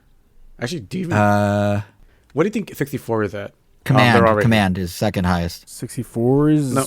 64 is at 83. That's my guess. What about 64 And we 3D? give it 90. People love that 64 shit. is at 88. Oh, Yeah, That was 3D. close. 64 is at, 64 3D. 64 3D is at 81. Okay. And Adventures is at 82. Then Command Okay. is at 76. And then, I guess Star Fox Guard is a thing. I guess that's at 74. And Zero is at 69. Nice. Hey, Sakurai 16. Nice. That was his goal. How do we fine tune this game to be To be at exactly 69. 69? User is Yeah, but- 7.3, so I don't know. Take that as you, but yeah. What about Assault? I mean, Did I you say will- Assault? Oh, yeah, you didn't say Assault. Oh, you're right. Huh. Uh-oh. It's going to That be at wasn't- 5. even though it deserved They didn't even better. get a grade. They didn't even know it came out. David get a grade. Yeah. Never released. 67. No, they say zero's better than Whoa, Assault. They got two Whoa, memes in here. It's crazy, but What, it's 69 and 67? but it has. Nintendo's on it.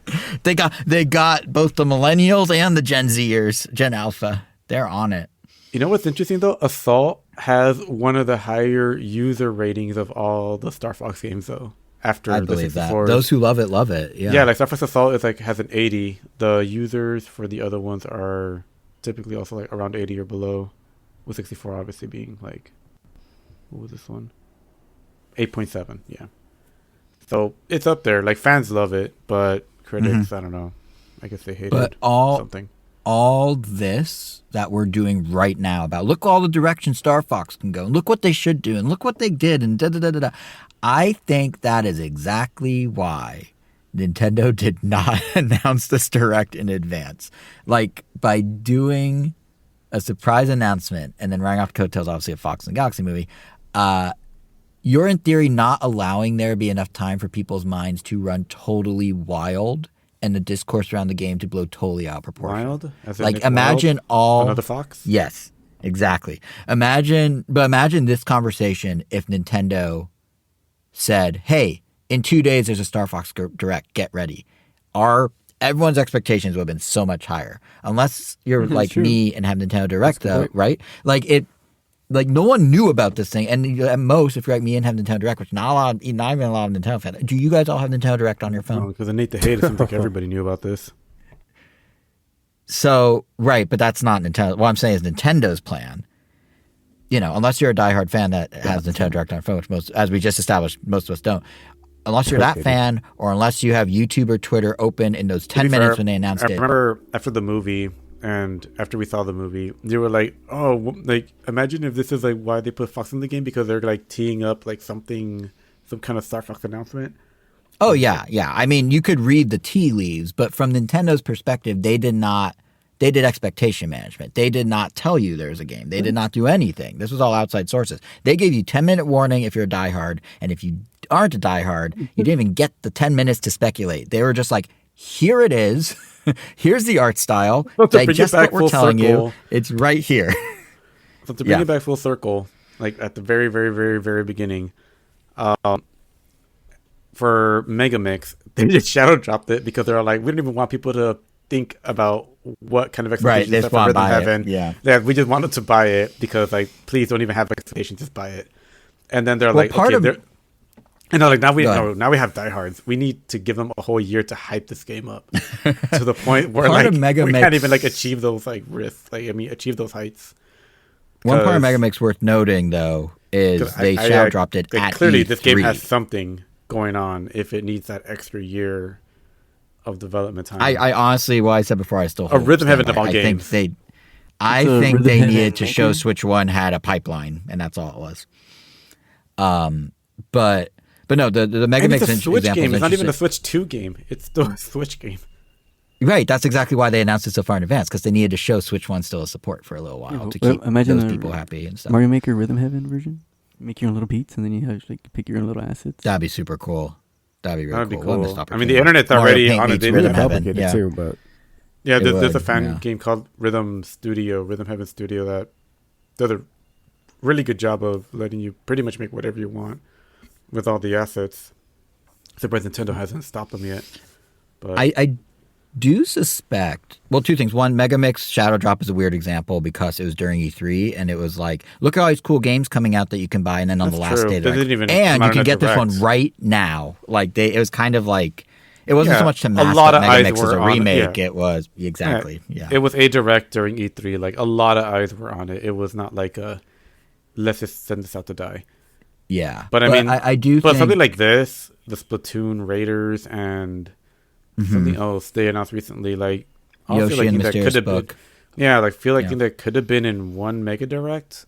That would have Well, been neat. that's what's interesting is I think we're moving away. Like, so if Nate the Hate didn't happen, so to speak, and he I mean, they're didn't still get the calling hype these train, directs, but I guess we're just getting.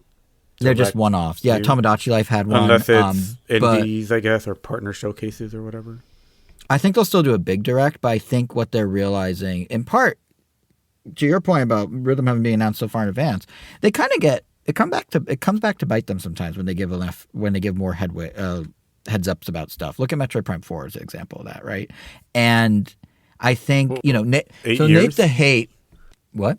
Yeah, exactly. So Nate the Hate, weird scenario because he's the one that got the hype train chugging. He's the one that disrupted the plans of people at Nintendo who probably put a lot of thought and effort into how they wish to roll this game out. And it sucks that they got caught flat-footed. I feel bad for those involved that all their plans kind of went up in smoke.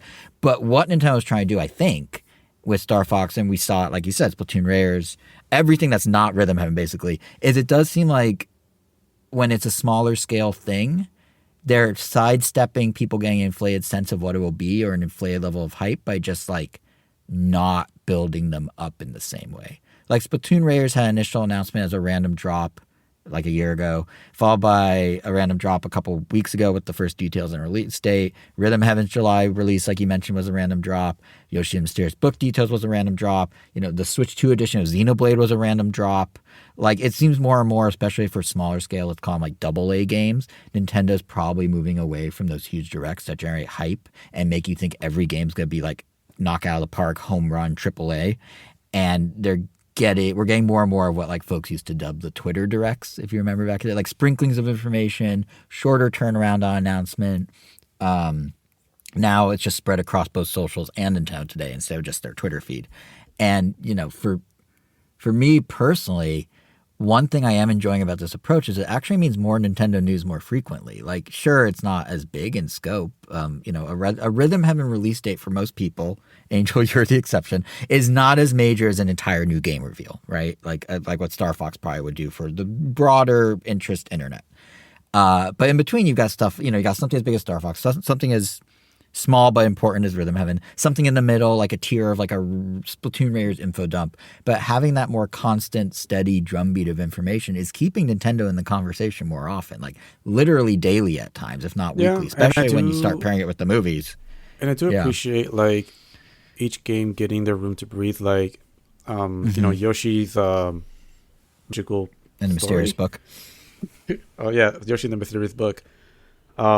Like, I wasn't as interested in the game until this last direct, and then also just seeing some of the hands-on impressions from the demo that it went out somewhere. And I'm like really interested in the game. Like, it sounds like something I really want to play. But there are demos at retailers starting this weekend if you want to check it out. Like with you? Just throwing it out there.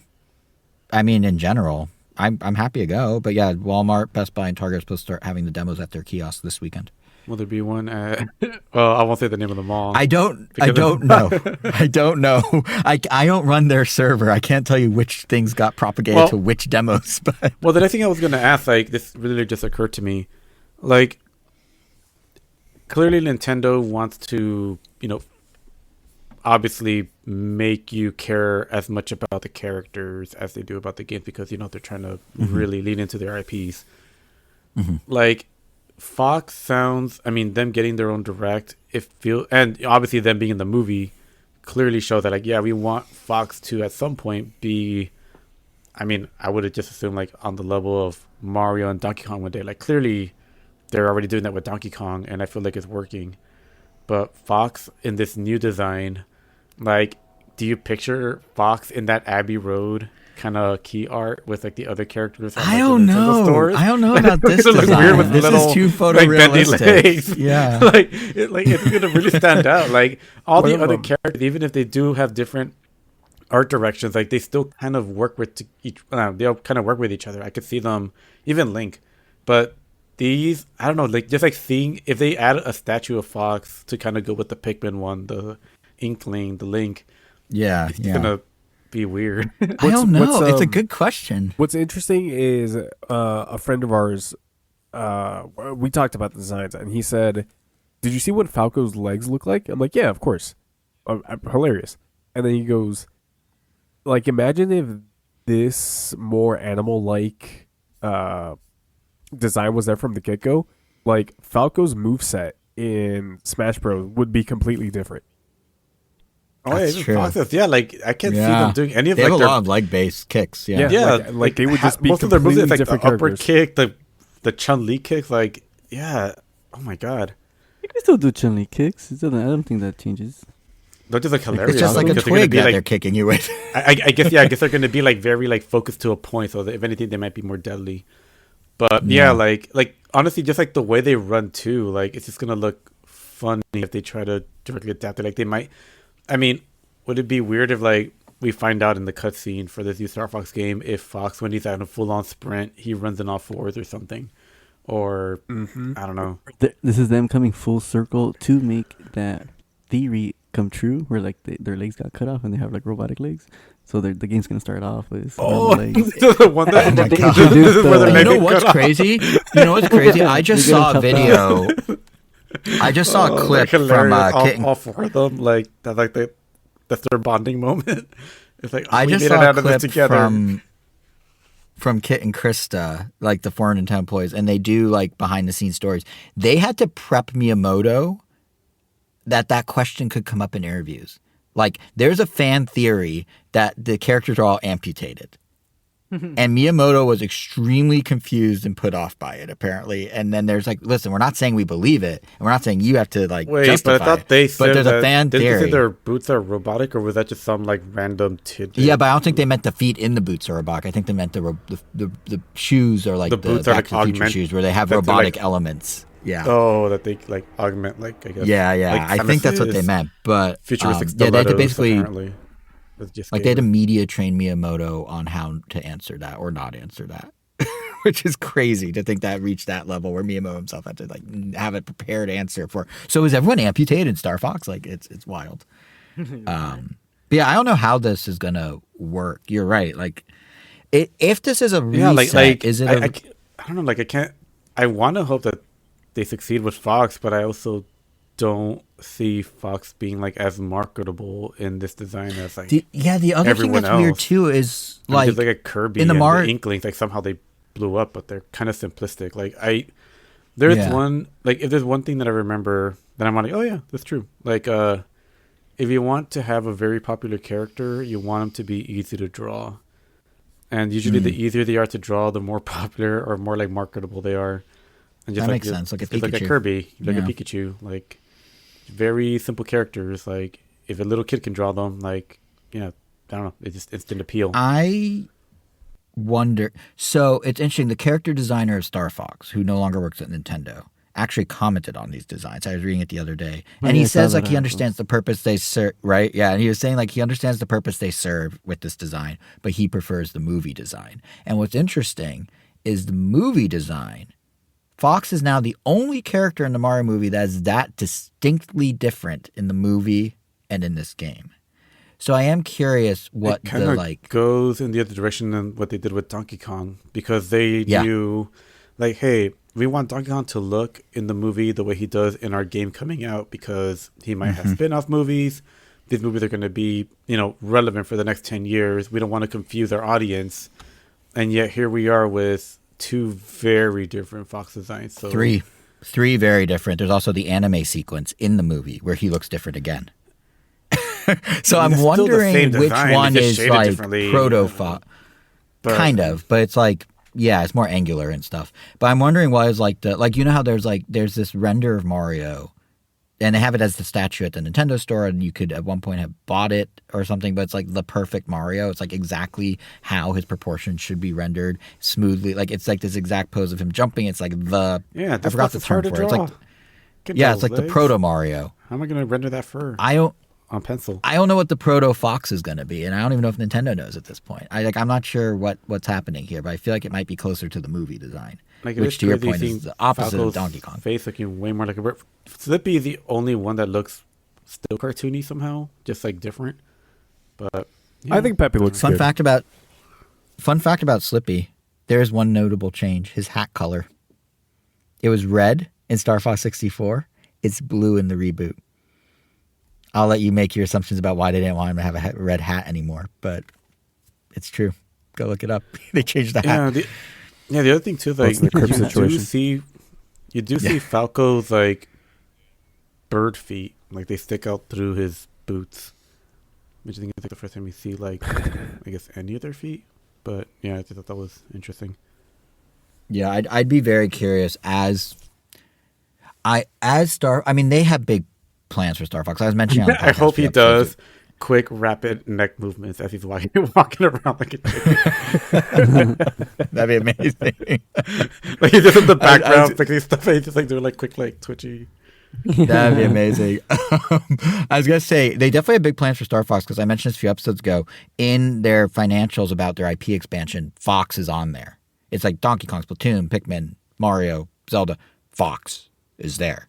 So there is something happening with Star Fox that they're hoping to push it, to your point, to the point of being on the Abbey Road art at the Nintendo Store window where they're all marching side by side. But I have no idea how they're going to do it with this design. So maybe this isn't design. Maybe the movie design's the design. Maybe that's the perfect Fox. Like there's a perfect Mario. I guess I have no idea. They can it's have so bizarre. Multiple. Like I guess there's nothing saying they can't. I mean, Link has multiple, Toon and adult. And you know, like, and young. And I feel like, you know, as I'm saying that, I'm realizing that like this is not a problem that other companies haven't solved. I mean, just look at, well, actually, I can only think of two. Actually, yeah, two. Ninja Turtles. Like they have what Oberson I call like marketing turtles, or a lot of people call like marketing turtles. Like whenever they want to just have generic Ninja Turtle merch, they have these turtles that just look round, inflated, and all the same shade of green. But technically, at the same time, you also have whatever ongoing series that has its own style. You have the movies that have their own style. Like at any given point, you typically have. Then you also have the comics, so you have like at least 4 Ninja Turtle designs existing at the same time, which is kind of crazy.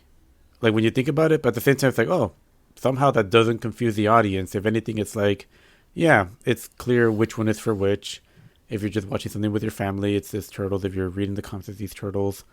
And then Disney's like the other one. Like Mickey in their animated shorts looks a certain way, very angular, like, you know, very squashed and stretchy.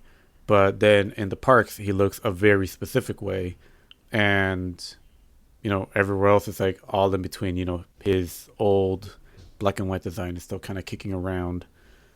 And I don't know. But Nintendo is kind of... He has the advantage of being a very simple shape that's very well defined. Yeah, that's what if Fox but could the have Ninja been Turtle that, example I mean, really one-to-one. Yeah, yeah, and Nintendo kind of has that. Like, I mean, you did have Paper Mario happening concurrently with the main Mario series, concurrently with the Super Mario RPG series. Like, you did have different versions of Mario, but it was never like confusing. Like, which is the version of Mario?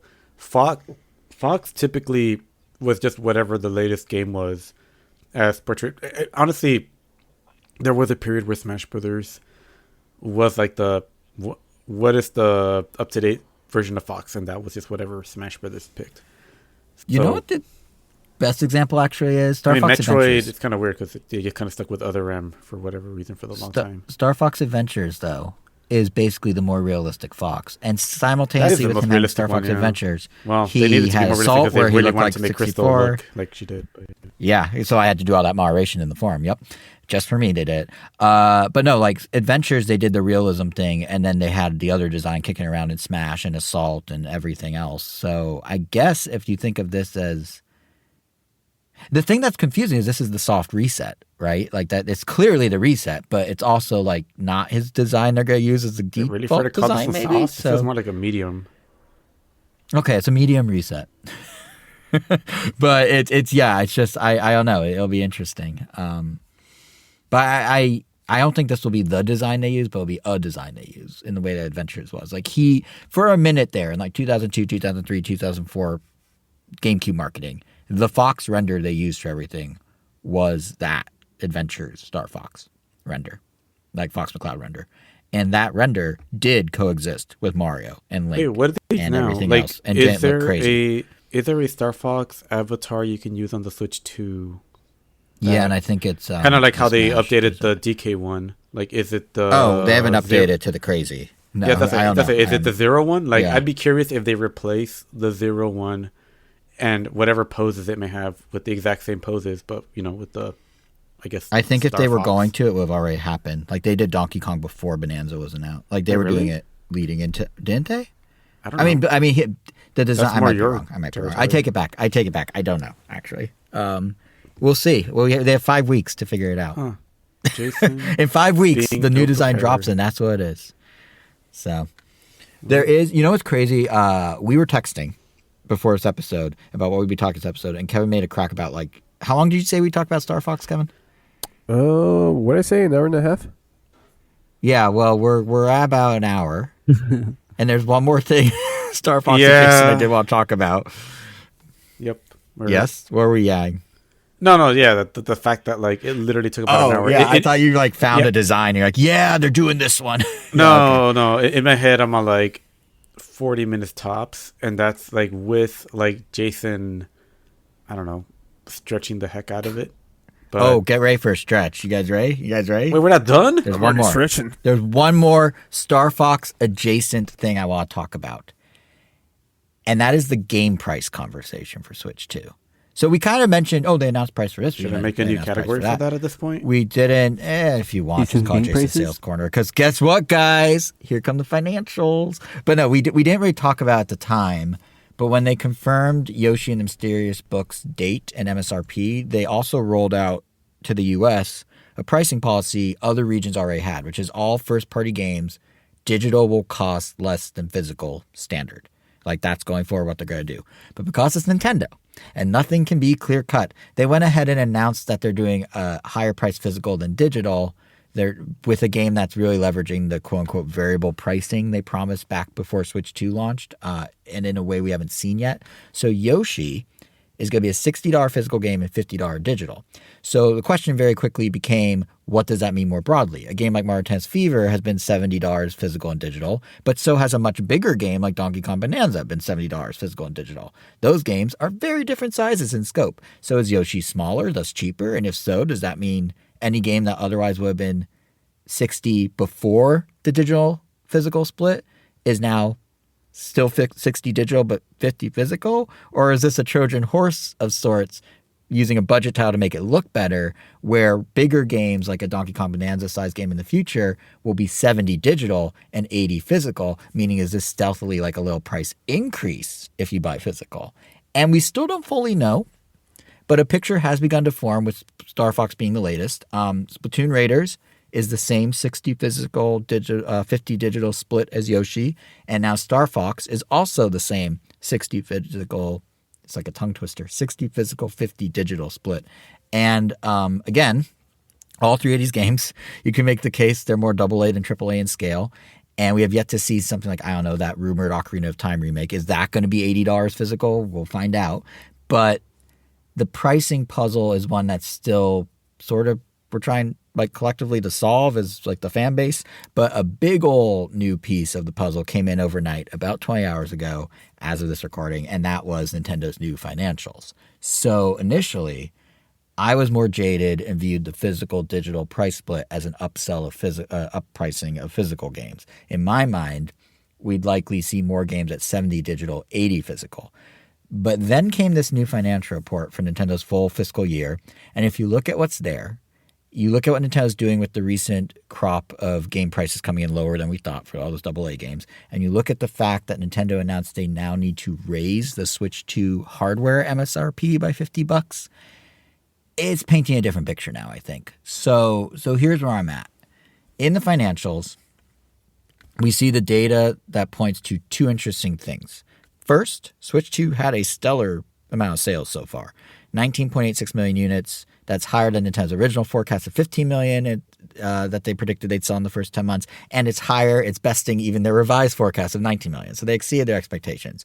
And, you know, the one thing Nintendo kept not doing was raising the price of that hardware. Even in the face of tariffs being announced here in the U.S. literally the day of the Switch 2 announcement, even in the face of economic headwinds and AI-fueled RAM shortages, Nintendo still didn't raise the console price. Instead, we saw them try to make up the difference elsewhere. Games were $70 and $80. Accessories like the Pro Controller were $90 and actually faced price increases after the tariffs were first announced. Amiibo have climbed in price. Basically, it felt like the motto at Nintendo was do whatever possible to keep the barrier of entry into the Switch 2 ecosystem as low as we can. Once people are in, okay, fine, raise the games, raise the accessories, raise the Amiibo, but don't inhibit anyone from getting into that ecosystem. And by all accounts, based on these new financials, it worked. Like those Switch 2 hardware numbers are good. It's still outpacing Switch 1 sales worldwide. It's within 2 million units of surpassing the lifetime sales of GameCube in only 10 months. The system has hit the ground running. But it seems to be doing it at the cost of everything else costing more, essentially. The cost of costing. And that ripple effect is starting to become noticeable. So in the Switch 1 days, basically any first-party game was bound to be a hit, right? Like there's that old Switch bump where we'd see a franchise land on Switch and immediately not just have stronger, but also more sustained software sales than many other titles in its series. And Switch 2, the software story so far is a little different. Like certainly there are games that do well. Pocopia is a runaway hit, 4 million sold in 5 weeks. Donkey Kong Bonanza is over 4.5 million. Pokemon Legends ZA Switch 2 editions at nearly 4 million. Kirby's at nearly 2 million. Like they're doing, or Kirby Air Riders to specify, like they're doing well. Many companies would kill for those numbers. But in the bubble of Nintendo and how Nintendo expects themselves to perform, it seems like sales momentum might not be up to par with what Nintendo's expecting. Like let's look at Legends ZA again. On Switch 1, which obviously has a bigger install base, it moved 440,000 units last quarter. On Switch 2, during a quarter where 2.5 million Switch 2s were sold, only 50,000 more copies of Legends ZA were sold for Switch 2. That's a very big difference. And of course, it's not quite Switch apples 1, to right? apples. No, Switch 1 was 440,000 and Switch 2 was 50,000 in the same quarter. I thought it was 50,000 more than Switch 1. No, just 50,000 additional units. Just 50,000. Oh, Switch wow. 2 sold 50,000 of Legends EA, while Switch 1 sold 440,000 in the same quarter. And of course, it's not apples to apples given the install base sizes, but it's an interesting, like, recurring thing I picked up on. Like Mario Kart World, 14.7 million copies in total. Of course, mostly from the bundle, right?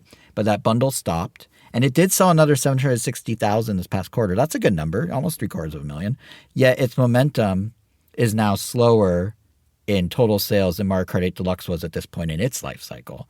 And Mario Kart 8 Deluxe, by the way, also just sold another 490,000 copies this past quarter, too. So the hot new Mario Kart on Switch 2, which is a console that just sold 2.5 million consoles this quarter, that hot new Mario Kart only sold 180,000 more units than the ancient Mario Kart 8 Deluxe on the dying system where everyone already owns it. Like, that seems off, right? Could it be the $8 price point? And then you've got the games that Nintendo wants to be evergreen, like Donkey Kong Bonanza. They've gone on record. They want this to be a big system seller, like Mario Odyssey on Switch 1. You know, that's evergreen.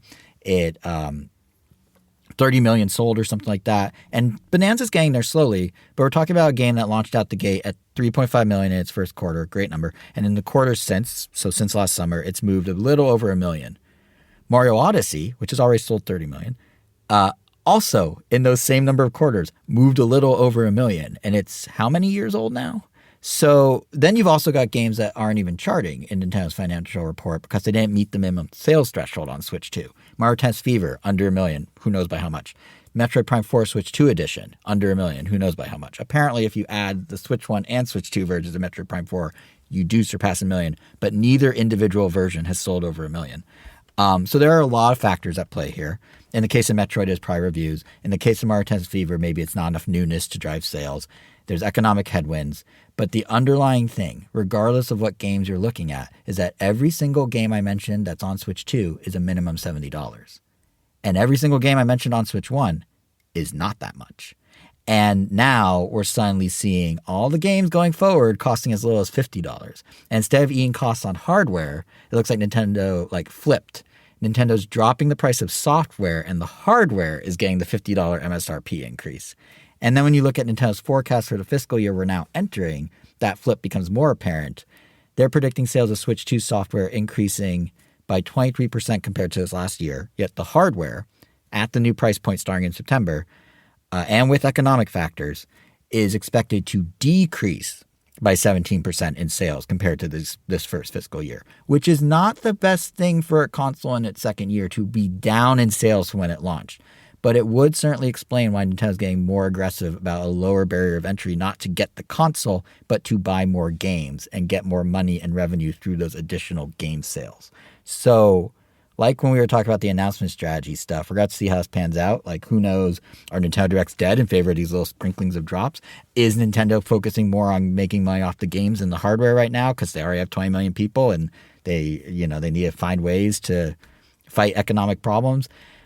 Who knows? But my theory about the pricing is that Star Fox is just the latest of what I think will become a new normal of more aggressive pricing from Nintendo after them attempting to sort of nickel and dime their games with like Mario Kart costing $80 and stuff. Like I think the days of Mario Kart costing 80. I don't think they're going to price drop old games because it devalues them in Nintendo's like PR eyes. But I would be shocked if we see any new games come out at that high of a price in light of what we're now seeing with the financials and the speed at which Switch 2 games are tapering off versus Switch 1 games still going strong at cheaper prices. So it'll be interesting to see, of course. Yeah. Two things. One, yeah, this is obviously a lot of info to take in for that was a lot. I know, financially focused brain. My takeaway was that Switch 2 is doing horrible. Is that no, the takeaway is Switch. No. The takeaway is Switch 2 as a console is selling great, and as a software pusher, not as well as Switch 1 did. It's still doing numbers that would blow away a lot of right now, which is kind of maybe not crazy, but like I mean, I don't know. On one hand, I do really appreciate the Switch 2 so far, at least for some of their games, seems to be catering to like a lot of hardcore fan requests. I mean, the fact that we got Kirby's Air Riders is kind of nutty. Like, yeah, that's just like a cool thing. Like, or the fact that we got like instead of a Mario 3D platformer, we got like a Donkey Kong one that has like the same love and care as like a Mario one. It's just mind blowing, and that was that and Mario Kart World from the get go are like, oh yeah, we don't need Zelda for that. And I mean, the fact we still don't have a Zelda and.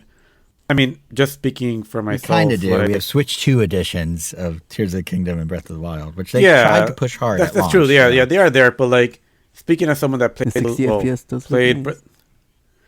like speaking of someone that hasn't played Tears of the Kingdom and is looking forward to on the Switch 2, and the fact that like, yeah, when Obus and I do get around to playing an occasional level here or there of Kirby in 60 frames per second on the Switch 2, it's really awesome and looks really nice. Like. It does feel like we're being fed well, but man, I already forgot one of my points. But the other point was that, like, with I guess this kind of actually goes back to the Star Fox discussion a little bit, but like we just where can't quit Star Fox. Yeah, it's like if we've gotten we'll just say like Star Fox 64 4 times. And they're perfectly fine doing that. Miyamoto, especially because they're basically at the head of like the last 2, 3, 4 of them. Yeah. How can he turn around and also tell us we don't have a good enough idea for a new F-Zero and not give us just like F-Zero GX again with like better visuals? Or I think that F-Zero one's a X. clean cut one, which is there are rumblings. I don't know how true these are that Miyamoto personally wasn't the biggest fan of the direction they went with GX, and the team that made GX, if they wanted to do it again, has been fully disbanded. and that was, like, the Vision perfect team. doesn't Like, exist. They were executed. Miyamoto's Honestly, I feel like the T table was Nintendo's upended to career. death. Oh yeah, and I The and I ninjas do were sent and it remember was over. and I do remember hearing that, which like I remember that being kind of like a turning point in like, wow, Miyamoto, you're just objectively wrong. Like this F-Zero was amazing. Like you just don't know what you're talking about. I don't know. Like that one feels really weird. Like how could he not? Like, I don't know how GX true was it is freaking either, amazing. to be Like fair. the difficulty was amazing, the visuals, the music, like the low sheer amount of unlockable. Like that game just had. It's just the game that wouldn't quit, and it had cheesy as heck but hilarious like cutscenes. Like it was so ambitious, and I mean I'm glad they at least gave it to us again on Switch 2. And I do remember saying something like, "Yeah, just give us like the Switch 2 copy, and I'll be happy." I am happy, And I now can't you're really- not. No.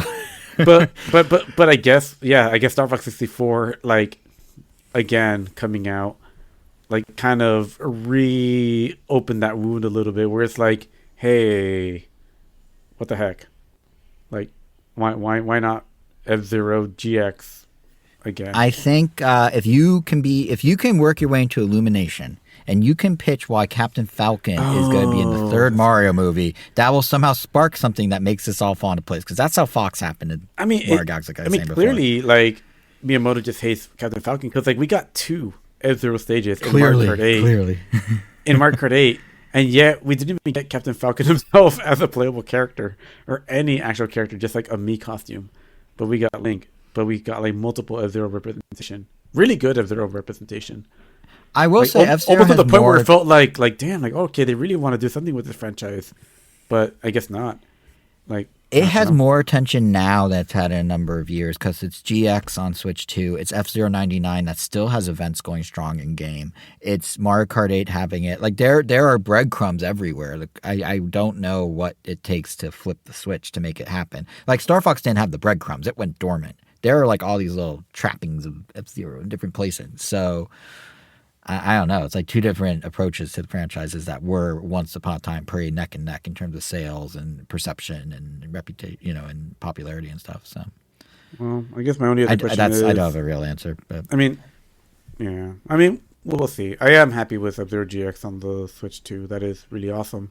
It looks so clean on the Switch 2. Like it's great. Like I mean, nice. Honestly, they didn't have to do that. They didn't have to give us Chibi Robo. Like honestly, them picking those two games to give us already says a lot. So the Switch is only like Chibi Robo is great. The Switch is only like 10 months old, so we still have a lot to go. We're still way off from even remotely being close to when they even considered doing DLC for Mario Kart 8 base, or even deluxe for that matter, as far as their timelines go. So I mean, frankly, World could use it sooner than later. I mean, it's still selling fine. Like 670,000 is a great number, still, but it's not the momentum that 8 had.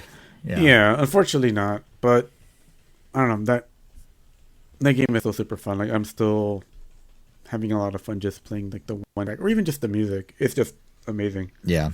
But yeah, like I don't know. I'm optimistic for the system, but I don't know if you said it at any point, but at one point the Switch 2 was trending, I guess, to pass the PS2. Oh no, Switch 1 was trending to pass PS2, you mean? Well, wasn't so the Switch Sony 2 found like 10 million sales of all in there. time by sales for the first 2 months? Oh, yeah. So it's still that's long done. No, that's still the case. I think only in the US at least. Overall, I know the Switch faster came close, was Game but Boy I guess Advance. Trending wise, I guess like how trending wise, Switch is still one of the fastest selling systems of all time. I think one of the fastest selling consoles of all time. Game Boy Advance somehow is the fastest selling hardware of all time. Who would have known? But yes, it's still trending like that. But now they're raising the price $50 in September at a time when economics aren't great for people. So I don't know, and they're projecting that it will actually slow down. Like I was mentioning before, by 17% in sales. If you look at how many it sells, like this year it sold 19.87. Next year they're expecting 16 million something, which is still a big number. These are all big numbers, but it's looking at through the lens of like how Switch 1 did and what Nintendo probably expects out of Switch 2.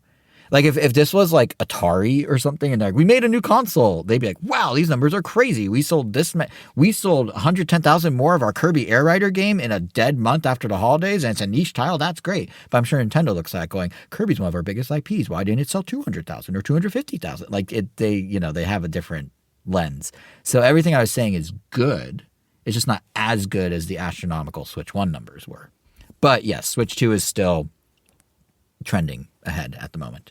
And they do have till September before that price increase hits. So, but for us who already own Switch 2s, the fact that Nintendo's now going, oh shoot, we need to lower game prices because our own internal estimates seem to be tapering faster than we expected. That's a win for us. We're getting games cheaper. So, and that could mean for Nintendo, more people can buy more games individually. The attach rate could go up. That's all good things for Nintendo. So, yeah, it's there's the adage of that all the console makers used to use of like, you're not selling the knives, you're selling the blades. So and Nintendo never went full in on that. Like they always have a margin on their consoles. Xbox and PlayStation will sell a loss, Nintendo won't. So they always are making money on the consoles, and that's partly why I think they have to raise it $50 to still have a margin. But they also are, I think, starting to come back to reality that like selling the blades means making the blades affordable, and in this day and age, $70, $80 games is clearly not cutting it. And they need to, no pun intended with knives, and they need to lower it back down. So that's what's kind of happening now, it looks like. At least from my reading of the tea leaves of all this stuff. But we'll see if it pans out. It'll be fun to speculate, or fun to watch, because cheaper games. But also, quick shout out to a Twitter user named Pierre. Reading of the tea leaves. Yeah. we used it Yeah. twice. Every episode, I find a new phrase. And that was the first time I heard Next it, too. I was episode, thinking I'll about find that. some other. Is that you're Oh, it's out a real for, phrase. That's Like, fine. I don't know I'm not the saying answer. it's not real, but I'm you always just say kind you of always like, have a new one. No, that's me saying I'm trying to sort of read between the lines and make a assessment. Is what that means. But not it's an out. It's just these aren't like definitive facts. These are my interpretations, and I'm just trying to piece together point. It's like that meme of Charlie Day with the board with the red strings and he looks all crazy. That's me every time a financial report comes out. So, yeah. But I do want to shout out. I was trying to say there's a guy on Twitter, Pierre. Sunny? Wait, what? What? Have you seen that episode of Always Sunny? I have. Yes. I've seen most of the Sunnies. I think I missed like some of the Can teen you give me the seasons, general like premise 13, of that 14, 15, episode? but I don't remember. I just know I've seen it because I've seen all those early episodes many times with you, actually, in college. It was one of those, wasn't it? It was back then. That's not an early episode. I thought it was. that- Isn't it? No, that's later on. Oh, dang. All right, so I don't know my Sunny, but I know my numbers.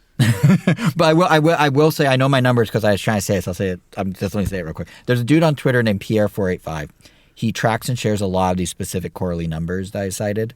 Like he goes to the report and like pulls out, it was 220,000 because last month it was less core is this and this. So shout out to that guy. He does charts, he does graphs, he's great. If you like Jason Sales Corner, he's worth a follow. So I owe a lot of math to him. He is basically. Jason Sales Corner. Anyway, if you'd like to chew me out about not knowing the episode of Sunny, feel free to now continue. Well, No Well- continuation, and that's Star Fox. no, but I mean, season 4. That's where it was. That is the early years. That was college. Isn't season was 4 like 2010? I don't know. Wait, hold on. Was I right and you made me backpedal thinking I was wrong? Wow, you would. Season 4 of Sunny. Season 4 of Sunny came out in 2008. It was peak college for us. Literally the middle of college. Huh? Will you look at that? Ha, indeed. I sit corrected. And I didn't even need to pull up a whole little board of red strings to do it. I just did one quick Google. But yes, hot indeed. I mean, to be fair, Angel- like whether it wasn't, I was committed to saying that regardless because I just I know. wanted to gaslight you into thinking you were wrong. So here we are. Well, speaking of gaslighting, I thought you had a topic on the docket and it has now vanished. So I'm guessing that means you will not be talking about it. Or I hallucinated. I don't the know. whole I thing, mean, like about AI. we've talked about Nintendo for an hour and 20 minutes. I mean, I guess if we want to break it, I am happy to talk about it. But We I also mean, have FanFest nights. It's up to you. Oh God! I mean, I mean, crap, there's more to I'm this looking episode? forward to. Hey, wait. everyone. This is fun. Well, disregard. Like, do have- Okay, well, I guess Like, I'm I not don't want to this. like. I mean, we have other constituents. Like, I don't want I want to. to get dinner. Wait, you having a dinner? Nope. Yeah, well, I'll say. FanFest- I'll all say. right. I'll Do say we it all for another hold time. If FanFest? anything, I am like 3 episodes away from finishing the final season. I'll just say, Solar Opposites. So I'll wait until then. That way I can talk about the series thus far because I kind of binged it in the last month. Okay. So that's a tease for next episode. Stay tuned. Do we want... Okay, legit question. Do we want... I wish the listeners could like... I wish this was live and they could like press a Oh, button. disregard. like, a little This closes at 1. Disregard. Go ahead. poll. Oh. An hour and a half. Are we all good with hearing about... Anyone have questions about Fan? Should I Wait. just talk about FanFest? So, I mean, I was gonna say we're already at an hour 40. I was just save it, but I also don't want to say save it. So whatever you want. Keep in mind, if we don't cover it today, then it eats into whatever you want to talk about next time. So... Do we have We could- anything for next time? Will there be a Nintendo Direct next time? knows? At the rate Nintendo drops things, who knows? Malcolm in the Middle next time. What a great tease. Everyone listening. So in a future episode, you'll be hearing about Malcolm in the Middle, Solar Opposites. I mean, Scrubs, Obus and I maybe. would have watched Mortal Kombat 2 by then. That's It sounds like we might have enough next episode that I should just crank through FanFest while it's still happening Ooh. in case anyone wants to go. You know what? Rip the Band-Aid. We already talked about doing it. FanFest We're last doing it. episode. We're doing So there's probably like 2 minutes worth of content for you to talk about based on that. You wish. Okay, so we're so you into mean it year didn't 2 of- matter? Oh, what a surprise. I'm just kidding. All right, go. Well, it's funny because the stuff that you were asking about last time, I thought I'd hit, but I didn't have time to hit because there's so much other stuff. Oh. So ironically, You didn't hit the One Piece show that I didn't expect you to hit. Wow, what a surprise! Listen, Scooby. It was a time constraint issue. Scooby was calling our name. We had to go. But what I can say about FanFest, I guess I'll just crank through it. And feel free to ask questions along the way. I'm gonna try and do it by like event that happened there. But the thing with FanFest, so we're at year 2. For those who don't know what I'm talking about, Universal Hollywood's FanFest nights. It's like it's a special nighttime experience. It's basically Halloween Horror Nights, but swap all the scary stuff for doubling down on fandoms in almost like a Comic-Con type of way. My second year going, I enjoy. I'm a big fan of the concept. It's smart. I think it's smart. It gives the park something special to do that differentiates from the regular visits and draws you back. And definitely in my case, it drew me back. I mean, Rachel and I went last year, and before even all the fandoms were announced for this year, or any of the fandoms, come to think of it. But we bought tickets again, like because if nothing else, there's always something Nintendo, there's always something Harry Potter. They're guaranteed because they're permanent parts of the park. Plus, like some rides like Mario Kart remain open and have very little crowds. At one point, when I went to FanFest, I walked straight into the ride, like through the door, down the path, and into the cart without having to stop. Like it was just one sweep. Granted, it was a single rider's line, but you can't do that during normal days. Like it was a nice FanFest perk. So what was neat and lead up to this FanFest night, and especially when then attending, were not just the experiences. I mean, of course, the experiences was what was cool, but kind of seeing how the event evolved and changed. Like what feedback did they act on? What did they drop? What did they double down on?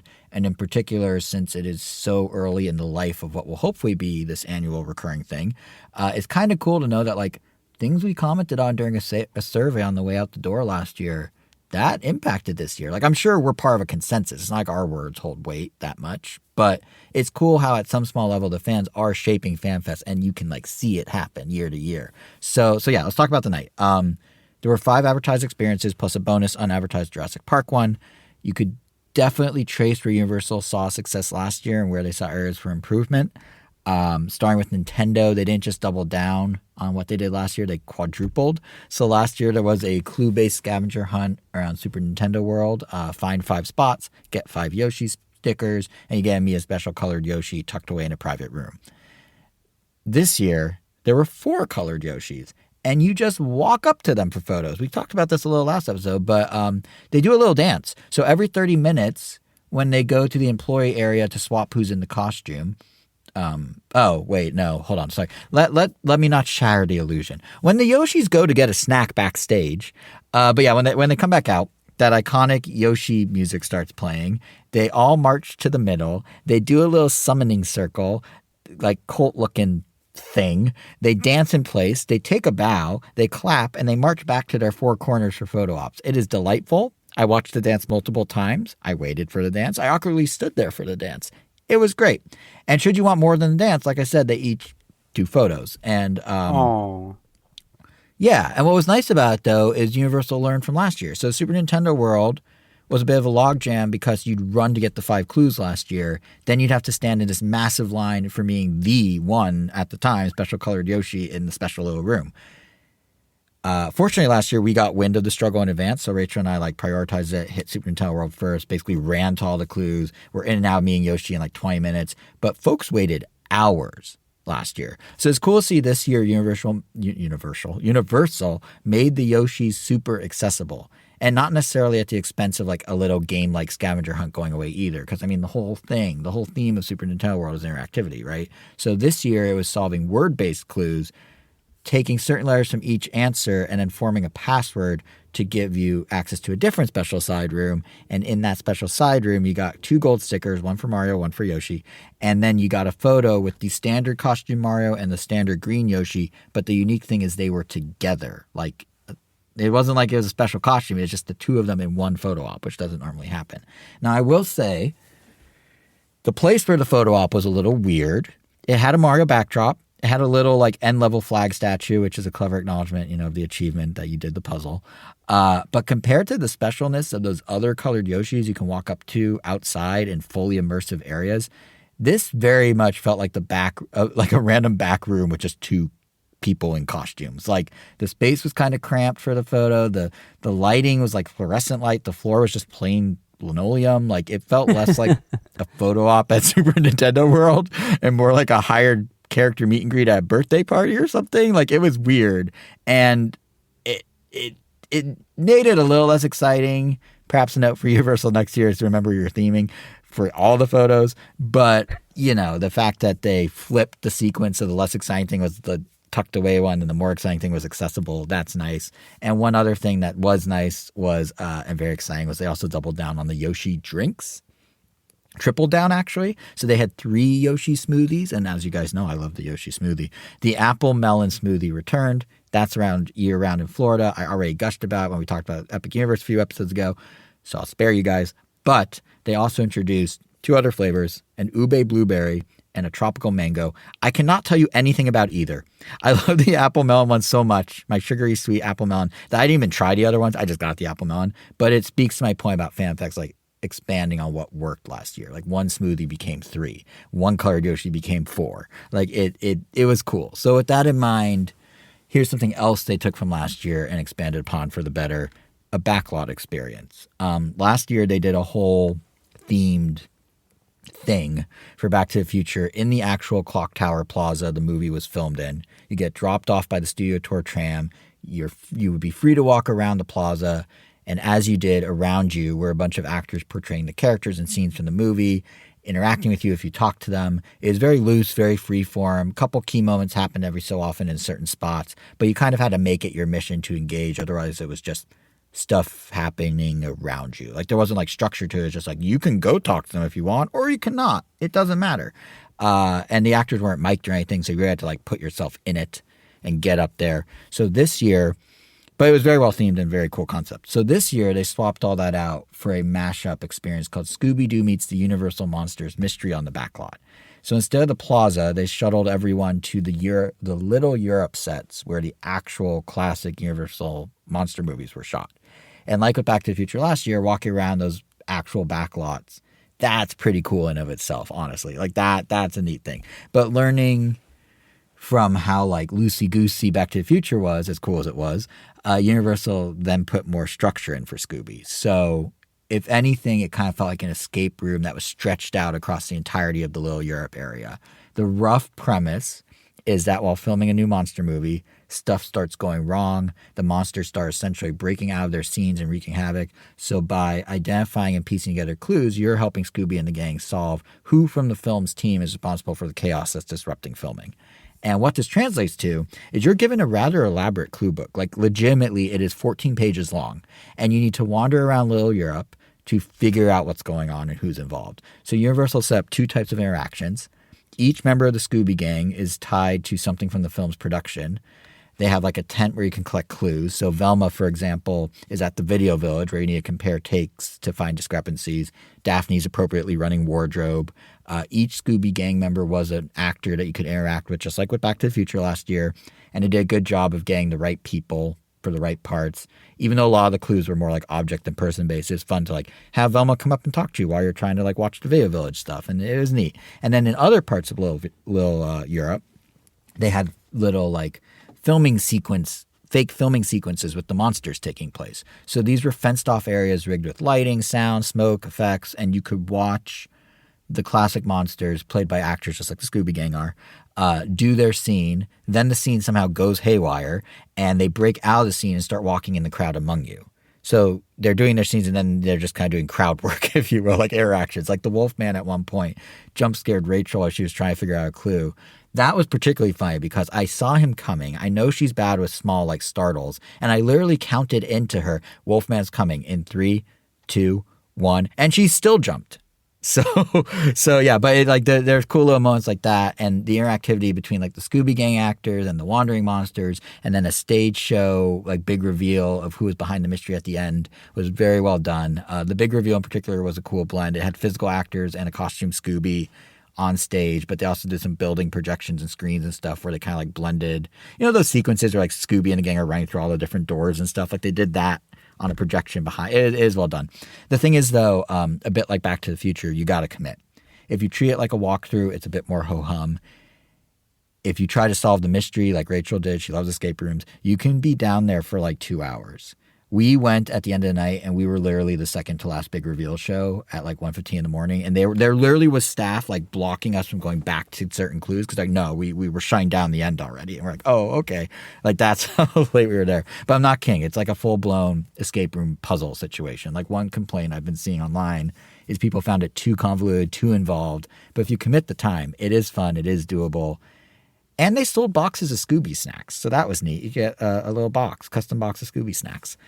Real snacks, like real crackers. So overall, Scooby felt like an improvement over last year just because it had a little more structure and a little more purpose, especially from the perspective of someone like Rachel who was fully invested in it and thought it was a lot better than Back to the Future because of that. On the flip side, there was the Harry Potter experience. So last year, one of the coolest experiences was actually Dungeons and Dragons. It had a walkthrough experience. You went through theme spaces on a soundstage, completely custom lit with projections on the ceiling, live actors, little animatronic things, and then this big finale with a huge Jim Henson studio-made animatronic puppet. It was very cool, like the fanciest of Comic-Con activations we've done over the years, and then some, or at least on par. So cool, in fact, that Universal brought it back this year. Same exact thing. Maybe slightly tweaked. But I think the feedback about how good it was inspired them to try a similar idea with Harry Potter. They called it Forbidden Forest Search for the Hippogriff. And creatively, they did use existing space in an interesting way. So if you go on the Flight of the Hippogriff ride, there's a queue, like an extended queue they don't really use very much, but if it's really crowded, it's an extended queue that is outdoors and kind of foresty, like trees and plants and stuff. I mean, obviously theme park level, it's not a real forest. But they took that queue and they essentially doubled down on the space. They added some animatronics, they did some set dressing, some fancy lighting, and they created a walkthrough experience where a wizard is guiding you on a quest to find a missing hippogriff. So much like Dungeons & Dragons, you're going area to area, again, outdoors in like real vegetation and trees. You're working your way towards the hippogriff. You're really just walking through the queue like line with the railings, but they theme it well. And then much like D&D again, it culminates with a very cool animatronic encounter where you meet, who can guess? What do you think you meet at the end of Search for the Hippogriff? The hippogriff. Hagrid? You got it. Yeah, it's you meet a full-size animatronic hippogriff whose top half is actually like the bottom half is stacked, but the top half is really lifelike in how it moves. It's very cool. That doesn't sound like Hagrid. No, Hagrid's not there.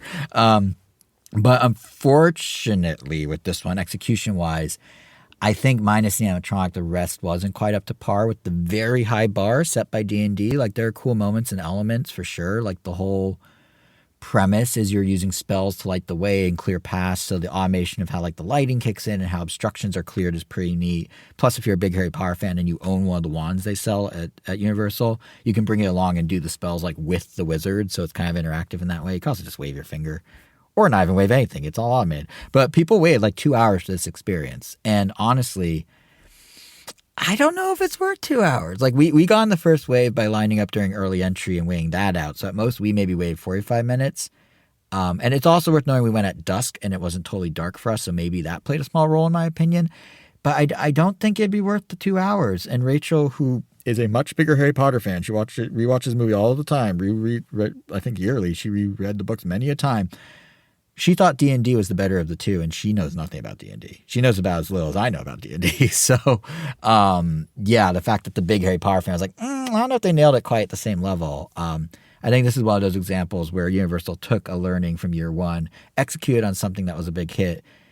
Surely they'll get some learnings that can maybe lead to something even more awesome than D&D in year three, but this was kind of like, well, let's try this, and okay, it didn't work as well. It was still neat, but, room for improvement. Another learning they took from last year is that people love One Piece. The One Piece I didn't go see. It was a bit shoehorned in last year. It became a centerpiece this year. It took over Waterworld and did this huge stunt show like Angel was asking about last episode, pyro and stuff. We didn't make it. The last showing was when we were at Scooby. But from what I've heard, great example of how improved on something from year one. Similarly, the Kung Fu Panda Theater was turned into a Sailor Moon show from Japan that was dubbed over, and they had a character meet and greet, and both of those were quite popular and seemed fun if you're into Sailor Moon. But the one final learning I hope Universal takes from this year's Fan Fest was the thing they didn't even advertise.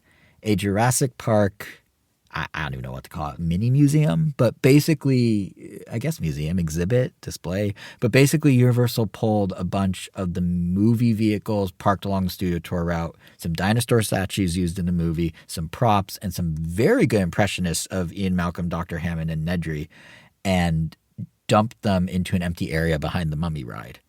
They threw on some nice lighting. They made a cooler experience to walk through and interact with. And then in the back, they also threw a stage show area together to bring out the less commonly used and incredibly impressive Triceratops animatronic puppet that they sometimes have next to the Jurassic Park ride. They basically were doing shows of like a zoo, like interact with the animal presentation where like kids could go up and like learn how to like pet the Triceratops and stuff. But it was all pretty neat. And that puppet was super cool. Like that puppet, it blinks. It moves like the way you'd expect. It's very cool. But the reason I call it out as a final learning is it was such a clever way to retrofit existing things to give FanFest a little extra pizzazz. Like Universal is sitting on so much stuff, archives of costumes and props from movies, no longer use characters and set pieces from the theme parks, like all sorts of stuff that they can just tuck into little corners of the existing grounds to make FanFest not just about big anchor events like colored Yoshis or Scooby Mysteries, but kind of a celebration in every nook and cranny of the park. Like imagine, and I know this, I'm saying this because I know you'll like it, Elvis, E.T. turns 45 next year. I looked this up. E.T. turns 45 next year. Imagine a little walkthrough exhibit, like for Jurassic Park, but stuff from E.T. Maybe they bring back or retrofit the animatronic from the ride they shut down here in Hollywood, and he can call out your name in this little exhibit. Or like they bring back the wackier elements of the ride, and there's like a little walkthrough of like the home planet, but it's static, and you're just on foot. Like that, they have so much stuff that they can just put into little corners, and that's ultimately what like Comic-Con and other fan conventions have over something like FanFest Night. Is everywhere you look, there's something catering to a different fandom with a passionate audience at like a Comic-Con. FanFest Night does a great job of having 4 or 5 marquee things, but it's the unexpected moments of like discovering other content you've enjoyed or been a fan of that I feel like that's kind of the secret glue between bigger moments at like fan conventions and Comic-Cons is like the stumble across moments of littler things, and the Jurassic Park part that they didn't even advertise nailed that feeling. That felt like oh, you're just walking around Comic-Con. What is this? That's cool. So I hope they double down on that in future years and do like, I mean, the ET one is just, pipe dream, but something like that. Like that would be really cool and kind of flesh out what's already a pretty great night. But above all else, I just hope FanFest comes back next year, period. Like I can never tell how well it does for Universal because I always go on a Sunday night and they do a very good job, surprisingly, of not overselling the event. So it's never actually super crowded, minus waiting 2 hours for Harry Potter. But I can say this year did feel on par with last year in scope and crowds. Hopefully that's a good sign. And I look forward to it coming back. Like it's kind of become a birthday weekend tradition I do with Rachel every year. Well, tradition 2 years in a row. So assuming Universal brings it back, I'm very much looking forward to going first weekend of May next year. But the big question mark is, will they bring it back? But if they do, there's a lot they did right this year. There's some stuff they can improve on again. There's some stuff they can add. But it's a very cool. Disneyland can learn a lot from how to do a themed night because this goes above and beyond. Same with Halloween Horror Nights, I'm sure. But yeah, it's a very cool experience. I recommend it for those who have access to Universal Hollywood. And that's FanFest. And that's our episode. Is there anything you guys want to know about FanFest? Any questions about anything? Any comments about anything? Anything about anything? He covered everything I would ask. Good, I guess. Okay, so I'll take us out. I mean, yeah. Yeah, it sounds cool. I hope at some point they go beyond different colored Yoshis. This is like their second year in a row that it's Yoshi themed. Yeah, I mean, bringing in Donkey Kong feels like it's obvious that they're not doing. Cool, but yeah, that makes the most sense. Like, yeah, you have Donkey Kong Country in other parts of the world, and country. It'd be nice to see Donkey Kong there. Right. It feels like it'd be a nice place to debut a Bonanza style Donkey Kong, but it would also seem... Oh, they're never going to do that. They have to reskin the whole park. They're never going to do that. At least not for the foreseeable future. But anyway, sorry, you were saying? Jesus Christ. I'm just kidding. But it would also be like a great place to debut like a Bowser costume. Like you literally have a ride themed around Bowser, like Bowser's Challenge. Like where is the Bowser called? You have Peach, you have Toad, you have Mario and Luigi, you have like 2.5 billion Yoshis. Like where is the Bowser? like that would get me to go to Universal again this year or next year or whenever they happen to do it. And it does seem like if they were to do it anywhere, it would be in this kind of event, like because they would tease the heck out of it. They would have cups that have spikes around it. They would have, you know, a bunch of like cupcakes that also have spikes. Everything would just have spikes. It seems like easy giveaway merch that they would do. Where's the Bowser? Just give me Bowser. Oh, actually, I think you raise a good point. I want to say some money. Like, don't do that. God damn it! But I Wow, want to do that. whiplash. Total whiplash. Like maybe do it, but also make it like tie in with like a half off night where like the ticket costs 50% So off. spend money. So hold on. So spend money to invest in something that's a limited time thing, but then simultaneously lose money by making it cheaper to attend. Make it cheaper to attend the event, but I would obviously spend a lot on merch. I feel like all things considered, I'd still be giving them like $400. Like realistically, and I can relate to that. Full circle, Nintendo store, $400 receipt. Yeah, like I mean, but it would all be like Bowser themed merch, which would be great. Like that sounds reasonable to ask. Like I'm gonna give you $400. Yeah. Just make it all be Bowser themed. I mean, otherwise it does sound like good point. It's through your shenanigans of how you're framing it with do it, don't do it, but you are raising a good point. Because these are like your experimental events, right? Like this is like when you're going to do something that might just bring in a lot of people that may not want to get a year pass, but will go in for one night, spend a lot of money, and just be happy. Like I am almost bummed that I'm not more excited to go to a Nintendo themed event. Like, yeah, like I like Yoshi enough. I love Yoshi's Story. I would have loved to see that live, the Yoshi dance, but only as in like, but only as like a supplementary thing to something else. Like I feel like I kind of got my fix of the Yoshi Story theme from the Yoshi ride, which if you haven't ridden like at sunset, oh my god, like you're missing out. Or if you haven't ridden it at night, like damn. You really Are you just rubbing salt in the wound that I went in the morning when we were at Epic Universe and you guys were like, why'd you go at night? After I spent 90 minutes in line. Completely unrelated, but damn, if that's what happened, that's unfortunate. But yeah, like if you can't ride it at either one of those two specifically, I would not recommend riding it during the day, especially because of the line wait. But yeah, like you don't say. Yeah, just give me the Bowser, like, and also just like a bunch of other franchises. Like I do love that like Universal has the opportunity to lean into like a bunch of other fan things. Like I love seeing, while I'm not personally invested in One Piece, I do love seeing that franchise get a lot of love. Like I want to see them bring, I don't know if they have a theater equipped for this, but like the Chainsaw Man 340 experience. Like they do have a theater equipped for it because that's where Sailor Moon was. It was in a 4D.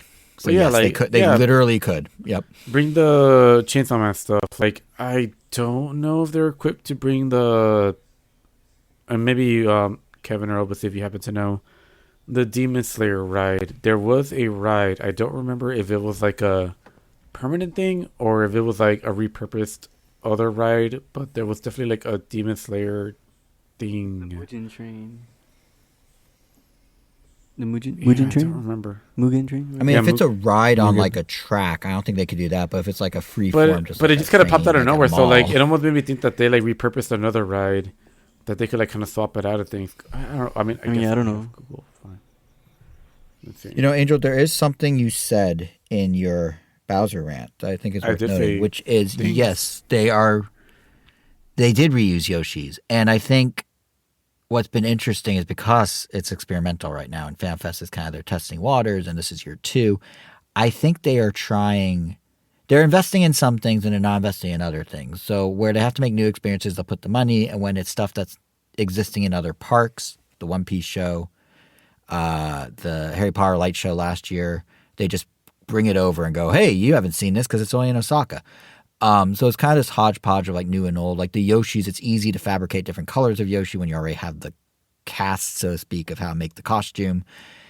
I imagine if FanFest is proving successful for them, they will start ramping up some of the experiences where they're saving money by bringing things over, or saving money by reusing things because they have the revenue to justify it. So right now, all the money is going to the new stuff, and they're falling back on existing stuff for parts of the park that already exist. When they exhaust the Yoshis and when the thing is proven successful, making a Bowser does seem totally reasonable as the next move, because that investment they could guarantee a return on after a few years of proving it with the cheaper stuff like multiple Yoshis.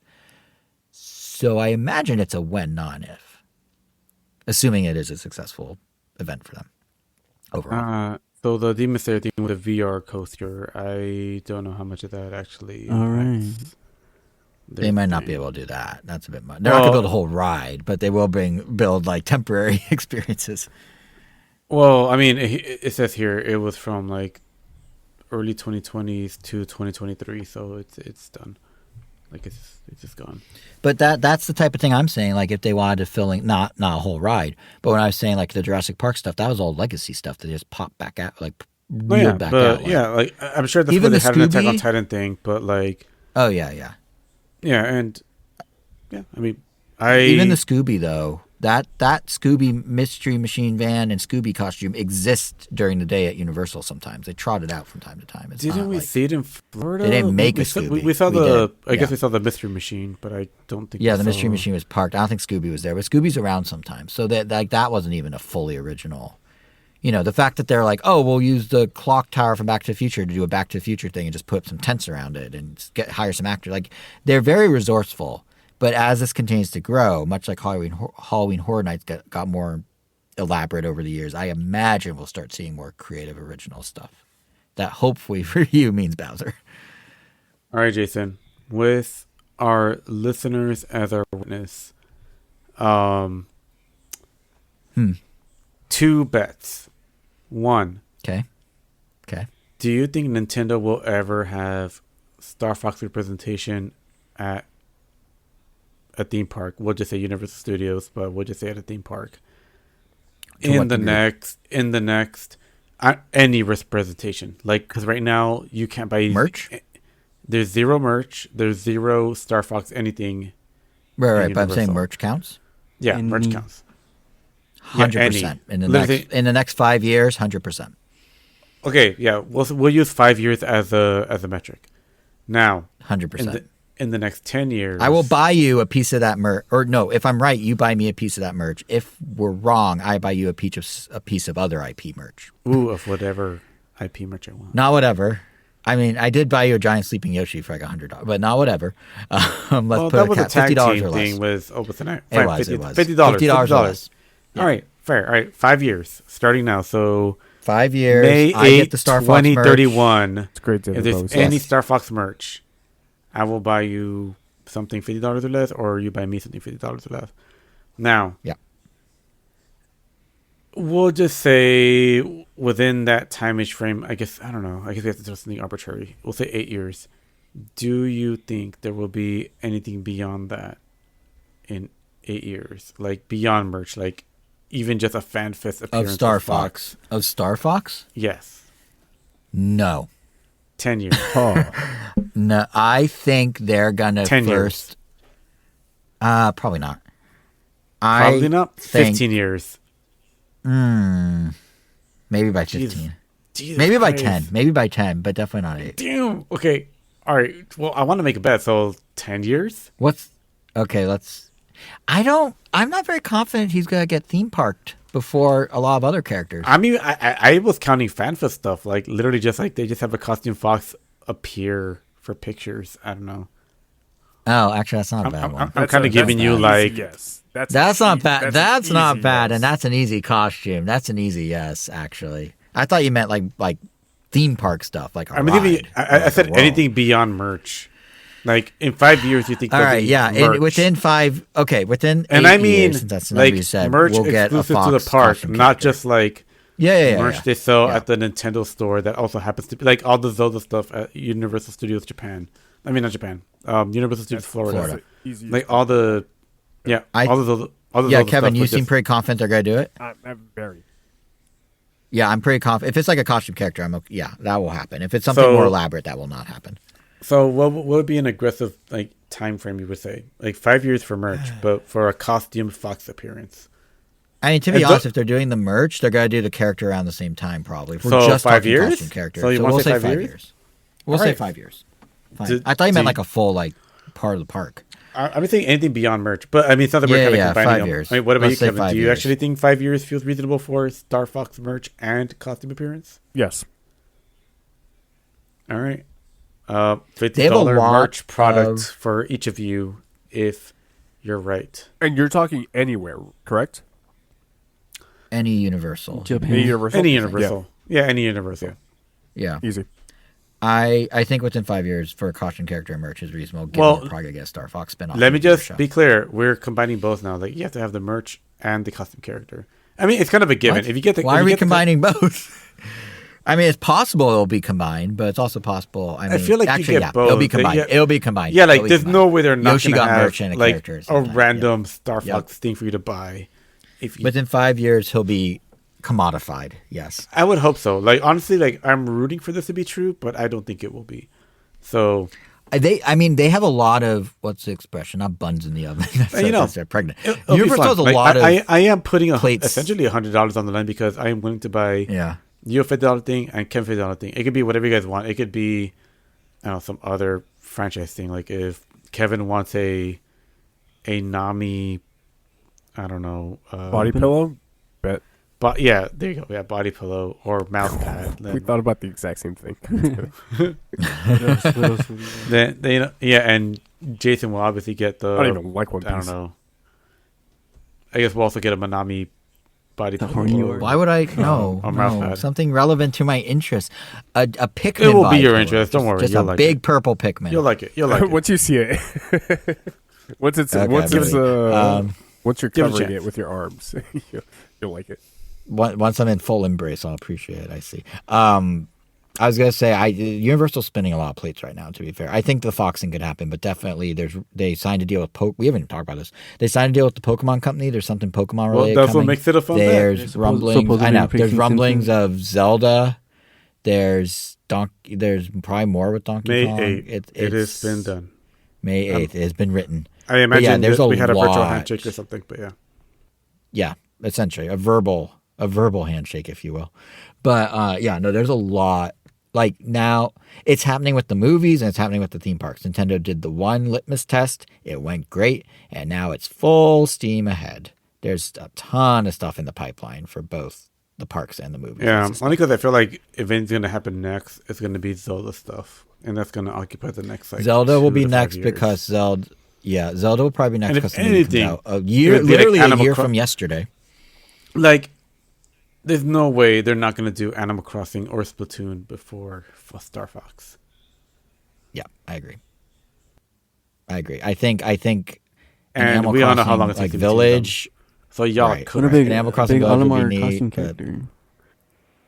Oh, yeah, Yes, even Pikmin. Pikmin. Pikmin I already don't think kind they'll of do got, a like, costume low character. key. I don't think they'll do a costume character for Pikmin. I think the whole gimmick of like finding the hidden Pikmin is as far as they'll go. Not even an Olimar or like a spaceship. Probably not.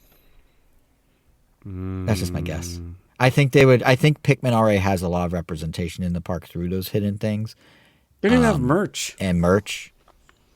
Yeah, they have some merch. They do. They got plushies. They have now. merch? They're new. They're relatively new. Yeah, they had plushes in Florida. Are they new plushies or are they just the ones that No. have always been? I don't think they're new. They don't have like exclusive merch, but they have like Pikmin's represented. Just stuff with like quote, unquote. USJ or US Nintendo World. No, it's. I think it's just generic. There's a ton of Pikmin merch at the Nintendo store, like I was saying at the top. But yeah, I think realistically, the speed at which stuff is going to start cranking out for Nintendo's bigger IP expansion is going to be, to borrow a different Universal franchise, Fast and Furious. Like it's going to be coming in hot. I think we're getting to the point where we're getting to the point where I think we're going to have almost annual movies. Donkey Kong was basically confirmed for 2028, the spinoff. There's a copyright for an Untitled Donkey Kong project in the copyright website by Nintendo Pictures and Universal, and then separately Universal's Spain distribution arm listed an unannounced, literally in red on a release sheet, unannounced Illumination Nintendo project. So that's probably in 2028. It'll come out April 2028. And then Zelda's next year. And then there's rumblings of as recent as this past week, someone found on LinkedIn that someone's doing some sort of animation, character rigging for Untitled PP movie or something like that. And people are like, oh, Princess Peach. What else would it be at Illumination? That's PP. Unless it's Petey Piranha and the backstory of how he got so big, which would be interesting. But yeah, so I think the movies will be quicker, but the parks are going to follow not too far behind, given Pokemon signed the deal and the Zelda Isle of Adventure might convert into Zelda. Like, there's a lot happening. Nintendo's no longer just a game company. So I'll get off my little soapbox about it now. So you think Zelda's going to get basically the same treatment as Fox? Like, just a very heavy visual overhaul, but mostly the same game with quality of life. Yeah, with quality of life improvements. I suspect obviously twin stick camera controls going to be huge. The targeting. I think they have to do more than a complete 1-to-1 remake. My expectations for this remake has gone down considerably now with this Star Fox remake. Like, I honestly, don't think there's a scenario, frankly, where Nintendo can say, "Here's exactly the game, but just with prettier graphics." I mean, obviously, there's going to be some. I'm not addicted to gambling. This is just because Zelda's moved so far past it. I feel like they're going to. I don't think it's going to be as big as the Final Fantasy remakes. Like, it's not going to be like, we split into 3 games and each one's this whole fleshed out thing. It's Ocarina of Time, but the Final it's Fantasy Breath of the remakes Wild, are pretty much different games. Ocarina of Time, Prelude, Ocarina of Time. Retrograde, Ocarina of Time, 385 and a half days. Stop slandering my favorite series, okay? I know you love your Kingdom Hearts. Is it but see, now they would count as canon. I thought you hated whatever Rebirth. I didn't hate it. I didn't like it as much as a remake. But I guess like that one being disliked, you still liked it so much by comparison to everything else that it still is in your favorite franchise? I'm talking about Final Fantasy and Kingdom Hearts. Those are talking about Kingdom Hearts. Some of my favorite series. I thought Kingdom Hearts was the one you were saying favorite about when I was slandering the names. Well, you were saying retrograde, and that's intergrade, and and then what would you rank higher, Kingdom Hearts or Final Fantasy VII as independent franchises? Well, Final Fantasy VII isn't its own franchise.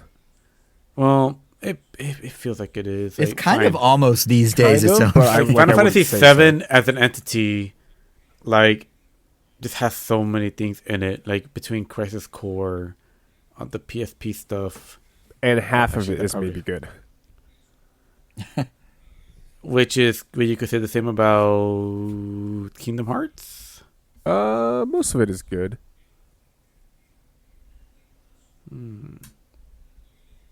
Interesting. What did you do for Kingdom Hearts? I'm guessing 2. Wait, what? 1? Kingdom Hearts 2 was the best one. Gameplay wise, story was a little heavy on like the BS of the series, but it didn't go full BS. Satisfying ending. Actually, legitimate question. Hypothetically speaking, like, of all the Kingdom Hearts games, I am the most interested in playing just 1 and 2. Just because, I don't know. Unfortunately, you had to play Chain of Memories, the Game Boy one. That they did port to PS2, but that one plays differently from 1 and 2. Yeah, I was going to say, because, like, wasn't it like a 2.5D card game? Isometric. It was isometric, and it was like a card game as well. That was on the Game Boy Advance. You go inside the whale at some point. Which one did you play? Did you like the Game Boy Advance one? Yeah, back in the day. Like, it's a very flawed game, like, in retrospect. Right. There's a PS2. Like, there's a PS2 port that obviously got like updated with the re-releases and everything, but like I would not play. I guess the question I'm getting at ultimately is like, how, like, if I just play, even hypothetically, just Kingdom Hearts 1 and then maybe just Kingdom Hearts 2, like, do they actually end in a way that's like, yeah, you could end here and you will be satisfied? Like, yes, there is like, yes, like, yes. oh, you're like, oh yeah, there's obviously always stuff up for interpretation, or like, yeah, you can goes on. There's like hanging threads, but like that you can honestly not even care about. Yeah, because it's like, oh, the adventure continues. Like, yeah, cool. Yeah, of course it's But- going to continue. There's still enemies out there and stuff like that. Yeah, you can absolutely just play 1 and 2. Oh, I suggest it. As a matter of fact. actually, it sounds right. Yeah, because it sounds like after that, it sounds like they get more interconnected, and you're like, oh, it is. There's like meant to 3 be mobile all- games. There's the handheld games. Nomura's threatening us with a Kingdom Hearts 4. Like, Yeah, wasn't like the music Threatening. game on the Switch actually canon somehow, or was that just like a joke? the rhythm because game? Of... No, I it's think canon. It's canon. I think every Kingdom Hearts is canon, Yeah. right? That's Kevin's plight for years, Mhm. if I'm not Jesus. mistaken. Every thought the music single one was spin-off is actually. I canon. thought that was just a joke. Nope, it's canon. No, it was real. Didn't have to be. But, you know, I'm getting mad. Stop. I'm done with this conversation. And that wraps up the podcast. No, is there anything? I mean, at this point, we've talked about. I mean, at this point, Nintendo for like 2+ hours. No, the last 10 minutes was Square Enix. Not even 10 minutes. The last 5 minutes. The last 3 minutes. Which I'm sure you could spin into some Nintendo thing. I mean, they've appeared. They're a big supporter. I mean, are Final Fantasy VII, the second one, not I mean, at Rebirth. this point, The second isn't one is coming to all Switch next rhythm- month. Mario Hoops. Yeah, it is 3. Rebirth. It is Rebirth. aren't Oh, it is Rebirth, all Kingdom Hearts games available to play on Switch at this point? Technically, With the cloud yeah, service. cloud version. I have sorta. no idea why they just don't port Oh it wait, now yeah, with- just in with the Switch too. Japan, right? Like, No, there hasn't been an official... No, they're here. They're here. Just through the cloud. But they're cloud Oh, On versions. eShop. Digital cloud only. Huh. Huh. But yes, to The Kevin, to your entire point, it series seems goes like on a sale no- like every other weekend on Steam. Yeah. Angel. Just They just should play put it that on way. Switch too. Yeah, natively. I think Yeah. I've seen like one of the collections go for like $2. Let me see where they're at right now. Because I just want to play 1 and 2. Like those are like the only ones I've Yeah, been really like. that- Maybe that's Dream Drop absolutely Distance on the No. 3DS, but the No. 3D. No.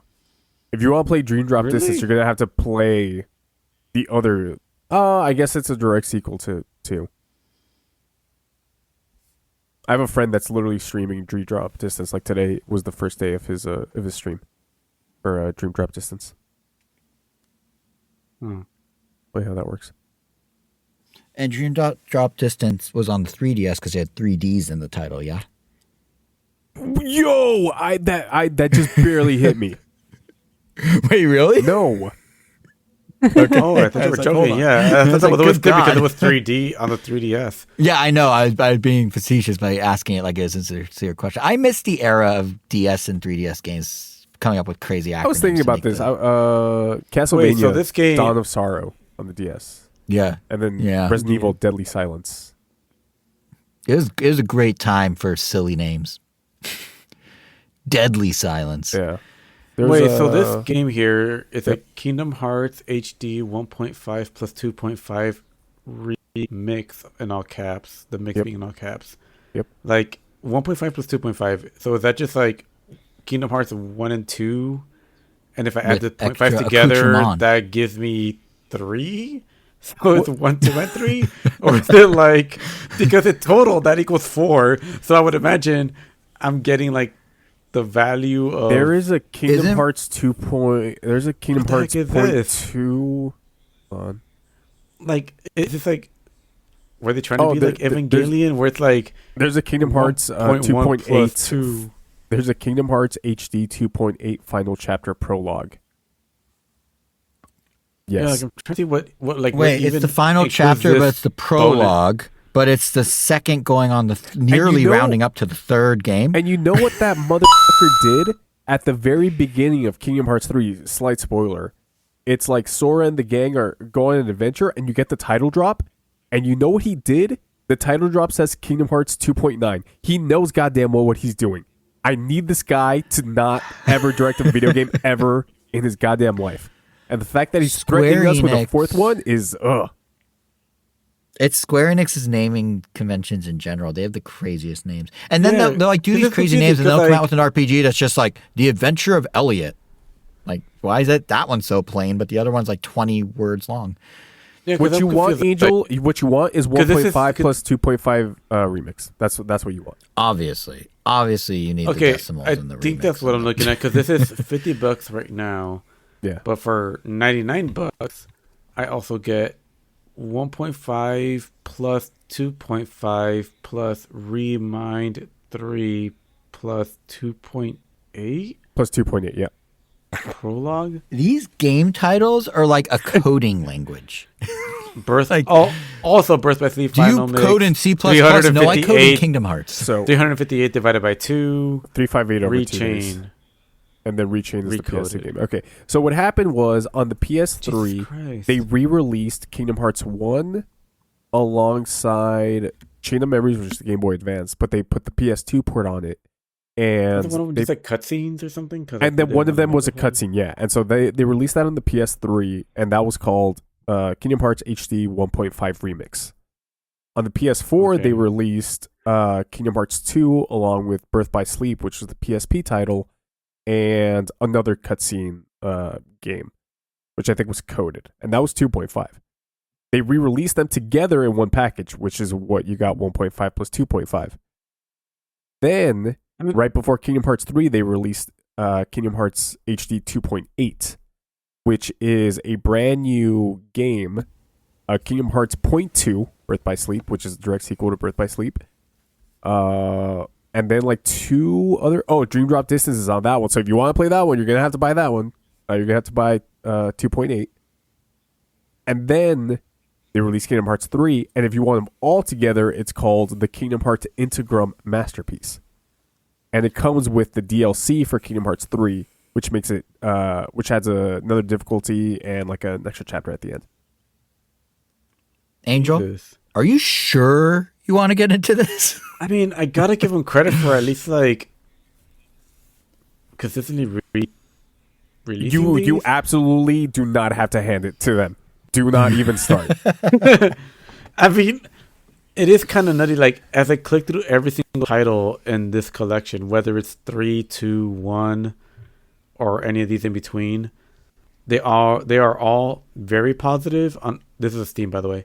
They're all very positive reviews, recent reviews, mostly positive. Like they're either both very positive, or one is very positive and one is mostly positive, and every single one says one friend already owned the game, only one, and they're all Kevin. I bought there in he is. Kingdom Hearts 1. I think I've said You're the this only multiple person times. I know that I've bought owns all it. these I've bought it games. like 7 times throughout my life. The first game. I bought it You're originally on the supporting these PS2. names. Bought it originally on the PS2. I went to the launch event for 1.5 in Anaheim. I think it was like at the Marriott there, where me and our friend Matthew stood in line for about 8 hours to get a copy of the game like a week earlier. Bought it on the PS4 when they put it together with 2.5. Bought it on the PS5 again once they re-released it all. Bought it on the Epic Game Store because it was exclusive to the Epic Game Store first, and then I bought it on Steam. So what's that? 7 times? Yeah, 7 times. And yet you had the gall to call out Star Fox 64 having 4 iterations. None of them are remakes, by the way. It's, No, I it's the know, exact same game. Oh, it's the same game, and you had the gall is even to worse. call out Star Fox. Oh man. I don't know. Now you know why I'm so pissed about Star Fox. Yeah, because you spend more on less. Yeah. Yeah. Well, I don't know where we go from there. I think that we're not going to top that. I think we stop here. Yeah. So, Yeah. if everyone enjoyed our deconstructing and reconstructing of the Kingdom Hearts lineage, or our 5-hour Star Fox conversation, be sure to follow us on Twitter at Round Nintendo and subscribe to us on all the podcasting apps like Apple Podcasts or Spotify or Pandora or iHeartRadio or Amazon Music or YouTube at Round Nintendo, because you can get more of this quality content in future episodes. What we'll be about? Maybe Solar Opposites, maybe Malcolm and Mill, maybe Scrubs. Who knows? None of those were Nintendo related. Note that. But yeah, in all seriousness, that's how you can find us for future episodes. I individually, we're also on the socials. I am JSR7 on Threads and Twitter. Kevin is KV Ngomi on Blue Sky and Twitter. Angel's World of Weros with an S on the end over on the gram.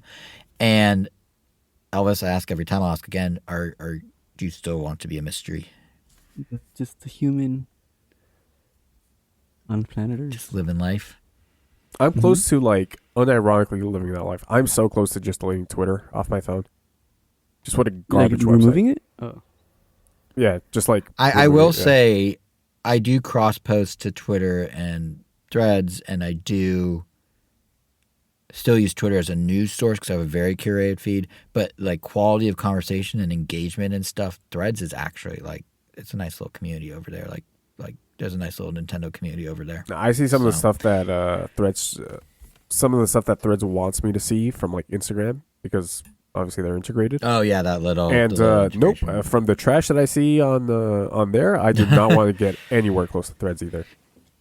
That's fair, I guess. I will say, like, I have very much curated all my feeds everywhere, pretty much. Like, I don't really use algorithmic stuff really very much, so that helps me avoid a lot of the riffraff. Just absolute garbage. But if you website. follow us on those apps, folks, we are not riffraff. We're great people, so be sure to do that.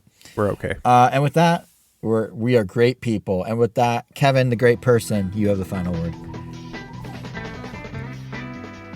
I'm at all. I just started thinking about Kingdom Hearts and I just like got frustrated. I'm done.